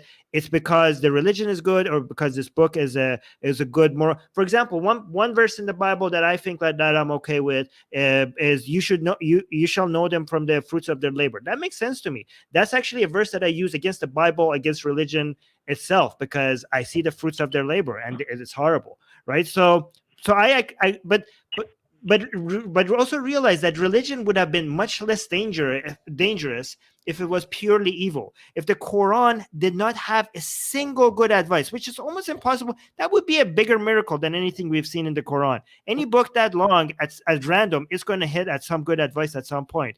But if the Quran was purely evil and you could not have found anything in it that was good, or if the Bible, if you looked hard and you could not find a single good message, then these harmful ideologies would not survive. They would not survive one generation. They need those random feel-good messages in there. So I see that as a bug, not a feature of these religions, of these books. Do you understand what I'm saying? I do. Yeah, that's a broken clock is right twice a day. So yeah, it's just you don't need all the baggage. You don't need all the baggage that comes with this religion. And if Hitler said 2 + 2 is 4, he's right. But also the rest of it is a problem. So yeah. Oh, that's another good point, Forrest. These are the so-called good parts of the Bible or the Quran are available from other sources in much more detail and nuanced ways, even before the Bible and the Quran was written. If you just go, if you could see, like, oh, this part of the Quran is the Bible is good. It says, do not steal, do not kill. But that is so stupid. That's so simple. That's so basic. If you just go read, like, for hundreds of years before the Bible, these parts were written. If you just go look at ancient Greek philosophy or ancient or Roman mythology, you could see that people were discussing ethics, not always accurate. Like, not that we agree with everything that they're saying, but they were discussing what is moral and what is right in much more nuanced and detailed ways, with reason, not with like, oh, this is because God said so, God, that stealing is bad or killing is bad. They actually had a reason for it. They actually had something to back it up. So it's so insane, I think, for people to suggest, like, that we need the Bible because it has some good parts, as if we could not have gotten those messages or those teachings from any other way. Not only that, we got it from better sources, in better and with much more detail and much more better reasoning behind it from other sources. I love the Christian idea that humans have been around for 200,000 years, and we were just all murdering and raping and stealing and all these things, and then all of the sudden, just overnight, and suddenly in 2,000 years ago, we figured, oh shit, guys, stealing might be bad. Oh, let's not do that anymore. That was the only way we could do it. Oh my gosh. I think Christopher Hitchens gave that idea that, like, for thousands and thousands of years, people are doing all these hideous things, and God watches with folded arms, just, oh, what are you going to do? Oh, look, they're killing the babies again. Oh, man, I guess this is whatever. And then finally, 2,000 years ago, he's like, I've got a solution. I'm going to sacrifice myself. I'm going to impregnate a virgin so she can give birth to the physical embodiment of me, so I can have myself tortured and sacrificed to me, so that I can make a loophole in the rules that I made. And I'm going to do this right here in the middle of Palestine. I'm not going to go to any of the cultures that can already read, or the cultures that are going to do math. I'm going to go to these goat herders in the middle of the desert. These are the ones here that I'm going to do this horrible, barbaric, freaking human sacrifice. And if that doesn't change their minds, I don't know what else to do. Like, what is this? It's madness, dude. Anyway, it's amazing because, right. Yeah, I'm just saying we've got to move on to that. We've only got a little bit of time left, and I've got full lines, so we can only take like one more. But thank you so much, Carlos, for calling in and letting us ramble at you. All right. Thank you. Take care, dude. Bye bye. Appreciate it very much. See you later. Thank you for calling.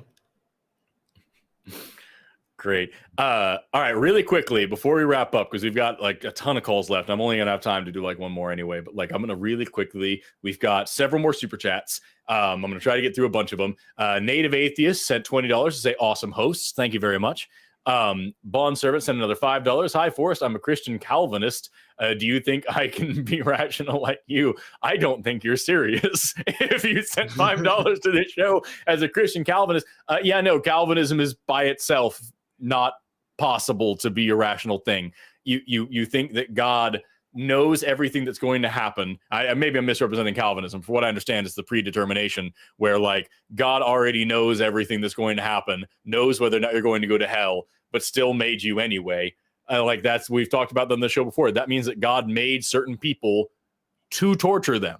He knows what their life is going to be. He knows that they're going to die, going to hell. He knows all of these things, and yet he made them anyway. So the end goal, the plan, the purpose of these people existing is so that God can torture them later. What an evil thing to do. If God is really all-powerful, couldn't he have made a world where everybody has free will and also makes all the right decisions to go to heaven?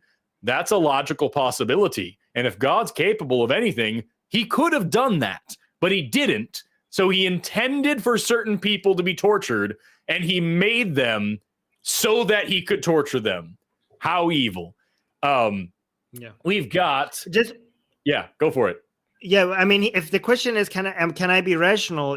Just because you are wrong about certain things, that doesn't mean you're not rational. You could be rational about so many other things. Just not about this thing. This particular thing is grossly irrational. Also, this question is, can I be rational like you? Don't look up to me as the pinnacle of rationality. I think that I am. But really? Too late. All right. Oh, thank you so much. Very kind of you. But, Modris Melangalis, this is really small over here on the side of my screen. I apologize.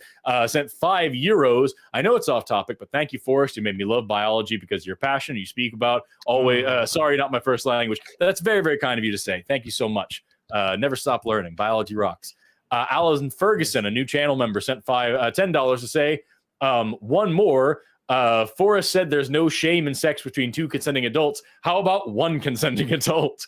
As long as there's no non-consenting people, one or more consenting adults, whatever. My only rules that I have on the morality of sex is that everybody's a grown-up and everybody gives consent. Doesn't matter the number, doesn't matter what hole you use or what you're doing, as long as everybody consents and everybody's an adult, have fun.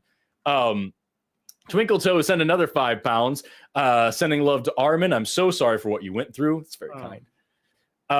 Sent a smiley face too. It's very sweet. Robin Rinsler. Robin Rinsler. There we go. I got there somehow. $10. Celebrate the first super chat from Robin Rinsler. Thank you so much for sending this super chat. It's very kind of you. We have an amazing guest host today, and that's the only reason that she was like, now is the time. Yes. Scarlett Begonia sent $10. Hey, guys, I'm so sorry to hear about what you went through because of religion. I'm glad you found your way out. Forrest, you rock. Thank you very much. It's very kind of you to say, and I am also happy that we were all free. Amos Littrell sent $5. My greatest regret in life is that I wasn't born in the right time to be a friend of Forrest. So that's very sweet of you to say. Thank you very much. I promise I'm not that cool.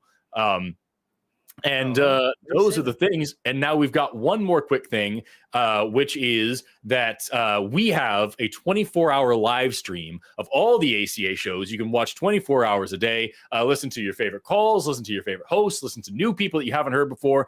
You can check it all out at tiny.cc/AXPTV. And you can go to tinycc.heathentv or /heathentv. That's where you can see the Talk Heathen live stream as well. Super cool thing you can do there.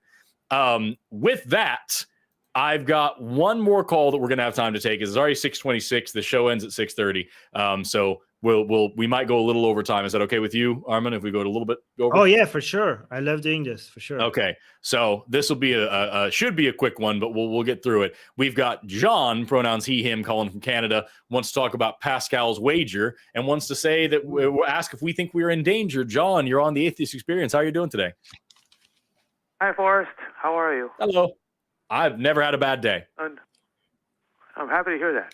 Anyway, I was wondering, you've heard of Pascal's wager. So to get right to it, what if you're wrong? So Pascal's wager, for those who are listening who aren't familiar with the phrase, is simply if the Christian dies and there is no God, then nothing happens. But if the Christian dies and there is a God, then they get to go to heaven. Meanwhile, if the atheist dies and there is no God, nothing happens. But if the atheist dies and there is a God, that atheist goes to hell and suffers for eternity. So it's just a safer bet to just go ahead and be a Christian, because whether or not there's a God, you either get nothing or you get a benefit. Whereas if you're an atheist, you risk burning an eternity for hell. And there's a lot wrong with that. First of all, Armin was Muslim. He was a devout Muslim. Does he not risking the same thing as an atheist then by being a Muslim at that time?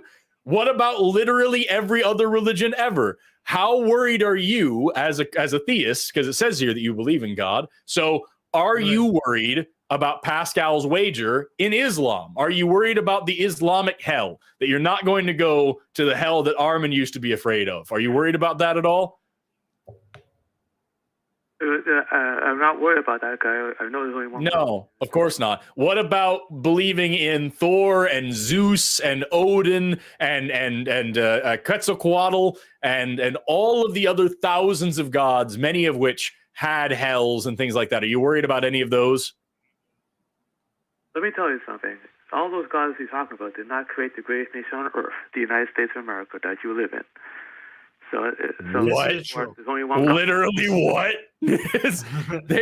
just setting that aside. No, I heard what you said, that the God of the Bible, I'm guessing, is what you're saying, created the United States. That's weird for a lot of reasons, but we'll get there later if we have the time. It was Allah that created the United States of Don't America. you know? It was Allah that created the United States. We trust. It says on our money. Hey, I'm so sorry. Yeah. You go ahead. You go ahead, because that's a whole other thing. Yeah, well, Allah created United States with a whole bunch of heathens who believe in Jesus Christ as God. Just because you said Allah, just because you put that on your money, that doesn't make Christianity true. You should be afraid of Allah. You should all become Muslim, okay? Mm-hmm. Because if you actually see the description of hell in Islam, it's a lot worse than the description of hell in Christianity. So if you want to play it safe, then you should convert to Islam just to make sure you avoid the worst hell, not just any hell, the worst hell. I heard you guys talking about slavery and how the Bible condones. Wait, what? Are you gonna just ignore everything I said? Like, what is it? Like, what? Slavery? You just said that your God created the United States because you say in God we trust on your money. I don't understand how any of that works. I don't know if you're trolling us or if that's an actual argument. How do you know Allah did not create the United States and that Islam is the true religion? Because I believe in God. That's why. Then that really is the end of it, isn't it? Okay. You picked your religion. And so Pascal's wager works for you because you already believe in the religion.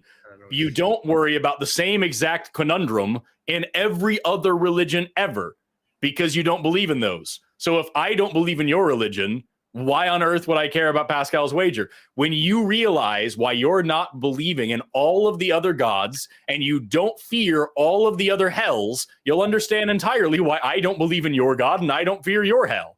It's the exact same reason. You're an atheist too. I'm just an atheist about one more God. You're an atheist with all the other gods. I'm an atheist about one more. That's all. Forrest, I was wondering, why do you care so much about what people believe? Plus, you have your own religion, the religion of atheism. We covered that. We covered that a minute ago. Were you listening to the call with Carlos?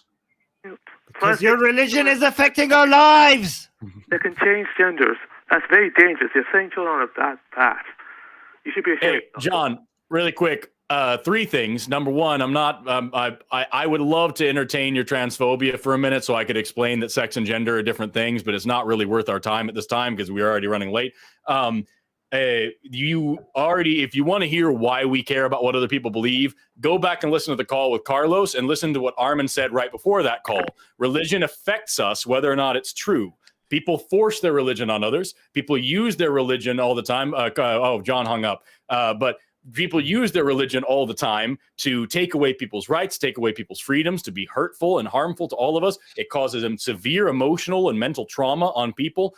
Armin did an amazing job explaining how that happened to him.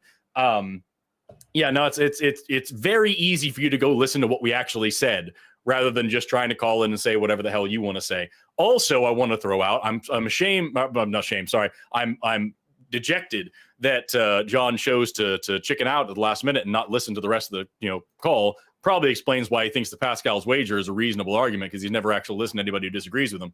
But I just wanted to bring up the Treaty of Tripoli, which was signed when was that? It was signed by John Adams in 1797. Article 11 of this treaty states, as the government of the United States of America is not in any sense founded on the Christian religion, as it has in itself no character of enmity in the laws of religious tranquility of Muslim, and it goes on, but starts out with the statement from one of the founding fathers that this country was not in any way founded on Christianity. Also, I wanted to ask when he thinks "In God We Trust" was added to our money and whatnot. It was in the 1950s, dude. It was not the original way we had things here. Many of the founders were deists or were agnostics. I'm sorry. If you honestly think that this government, that this country was founded on Christianity, that God made this place, and that we have a reason to believe in Christianity because we need, because we might go to this hell as if other hells don't exist, if you think that atheism is a religion, as you said at the end of the call, if you think that being trans is a religion, as you said at the beginning of the call, or at the end of the call there, I strongly encourage you to just try listening to someone who doesn't think the same way you do for like 5 solid minutes. Just try to listen to somebody who thinks a different thing and see what happens to your brain. It's a crazy drug. If you listen to somebody who disagrees with you and actually hear what they're saying, you might actually learn new things. And then you won't have these very, very basic thoughts and arguments that are so immeasurably easy to debunk. It's not like, oh, such surface level thoughts about such deeply important topics. It breaks my heart. And then here you see the reason why at the end. Dude hung up the second I wouldn't let him continue saying transphobic bullshit. Ugh, not having that shit here. By the way, I think the first country that recognized the United States as a country was Morocco, I think, which is an Islamic country, which proves that United States was created by the only true God, Allah. So there's that. That's true. Also, yeah, that you can't deny, you can't argue with that. Proves yeah. Also, what about if we imagine a God that was just trying to see who are the most gullible people on earth to send to hell? Maybe that's the test. Maybe if you believe in God, then he will send you to hell for just accepting dogmatic beliefs, and atheists are the only one who are going to heaven. You can't, if we're going to accept based on Pascal's wager your version of reality, why not this one? This one actually makes even more sense than the one. You know what? Yeah, I've always thought if I was the devil, if I was actually the physical embodiment of evil, like what would I do? How would I get people to be as evil as possible? Because that's what the devil wants, right? So what I would do, number one, I would make sure that everybody believed in the devil. And I would spread around this idea that the greatest trick the devil ever pulled was convincing people that he didn't exist. I want people to think that they're getting ahead by believing in the devil. I want people to think that the devil is hiding himself, so they really try to believe it, right? And then the second thing I would do is I would put out a book where I claimed to be God, and I taught in the book that God wants you to be homophobic, and God endorses slavery. And I would put things in the book about how if you rape a virgin and pay her daughter or her father 30 bits of silver, that you now own her as a wife. I would put bits in the book about slaves should obey their masters. I would put bits in the book about how the founder of the religion said, sell everything you own and only follow me. I would put bits in the book about how you don't need evidence, you only need faith. I would put bits in the book about oppression and slavery and genocide and murder. I would make sure that I said in the book that God told the king to go slaughter the Amalekites, every man, woman, child, baby, all the livestock. I would endorse genocide in the book. I would talk about all that stuff. And I would say that the actual devil is the one who wants you to care about science and critical thinking and reason and equality and fairness and justice, equality between the sexes, equality between the genders, equality between sexualities, equality between races. That's what the actual devil talks about. No, that's not me. That's the I'm really God and I want homophobia and genocide. That's all I would do. If I was the devil, I would make sure everybody knew I was real, and I would convince everybody that I was God. And I would make sure to pass around a book that says that the devil that you fear wants all the good things in the world, like peace and love and justice and science and reason. That's what I would do if I was Satan. And I would make the first sin acquiring knowledge, the fruit of knowledge. That was Oh my God, that's such a good point. Yes. Oh, we talked about that on the last AXP that I was on, which I think was last week. We talked about that in Genesis, God tells the first lie ever. He tells the first lie in history. He invented lying. He tells Adam and Eve, if you eat from this tree, you'll die immediately. And all the serpent does is say, that's not true. The serpent tells the truth. The serpent says you won't die. You just learn what right and wrong is. You learn knowledge. You get knowledge. You learn about good and evil. Isn't that what you want? Isn't that what any good person wants? But no, of course, the first sin is thinking for yourself and asking questions. And now everybody's damned because of it.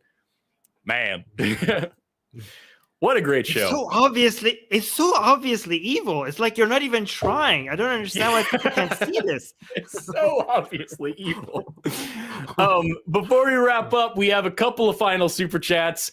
Let's see. We've got Danielle Pearsall sent $5. This 60-year-old trans girl adores you. I did not discover I was trans until 58. My body tried to shut down to not let me come out, but it did. I'm thrilled that you actually learned about yourself and got to explore who you really are and got to come into yourself. That's fantastic. Congratulations. So I wish more people took the time to explore gender and sexuality, because more likely than not, you'll probably find out that you're straight and cisgender. That's, the dominant group in the majority of the population. But like, on the chance that you might learn something new about yourself, don't you want to know more about yourself? Isn't that great? And then we got Max Ryan, $4.99. Thank you so much for a great eve of rational thought, a great evening. I didn't understand what they meant. A great evening of rational thought. Thank you, Armin, for sticking around. Very, very kind of you. Thank you very much. And with that, our final little outro, we've got the next question of the week. If you want to participate in that, you can go down to the comments and leave a comment of the answer to the question of the week. The question is, complete this sentence. It was a real jerk move when Allah blank. Fill in the sentence. Oh. What's a jerk move that Allah made? I'm guessing you have one immediately, Armin. It was a jerk move when Allah cut off the tip of my dick. How about that? There you go. Shouldn't have done that. Yes. Shouldn't have done that. I didn't. I had no saying in the matter, okay? And I would like it back. Thank you very much. It's shocking to me how many of these Abrahamic religions really care about the state of our penises. They really, it's very strange obsession about what's going on with our dicks. They don't agree much, but they seem to agree on this. That's too much skin on the tip of your penis. We need to get rid of that. The one mistake God made was he just made our dicks look like windsock, and that was a problem. Foreskin.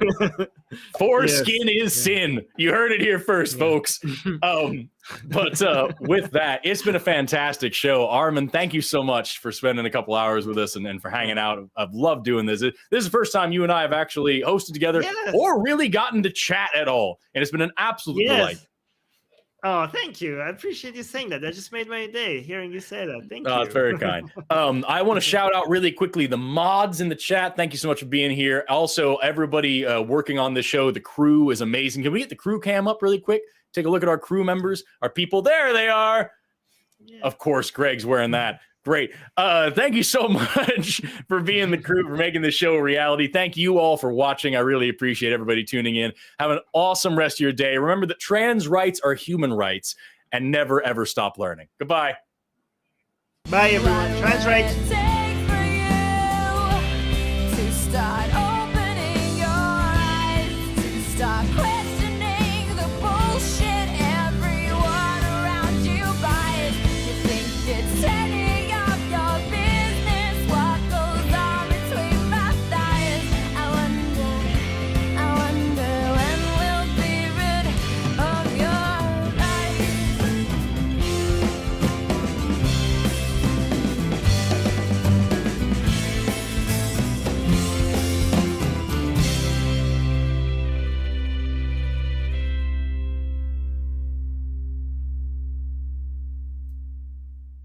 Watch Talk Heathen live Sundays at 1 p.m. Central. Visit tiny.cc/YTTH and call into the show at 512-991-9242 or connect to the show online at tiny.cc/callth.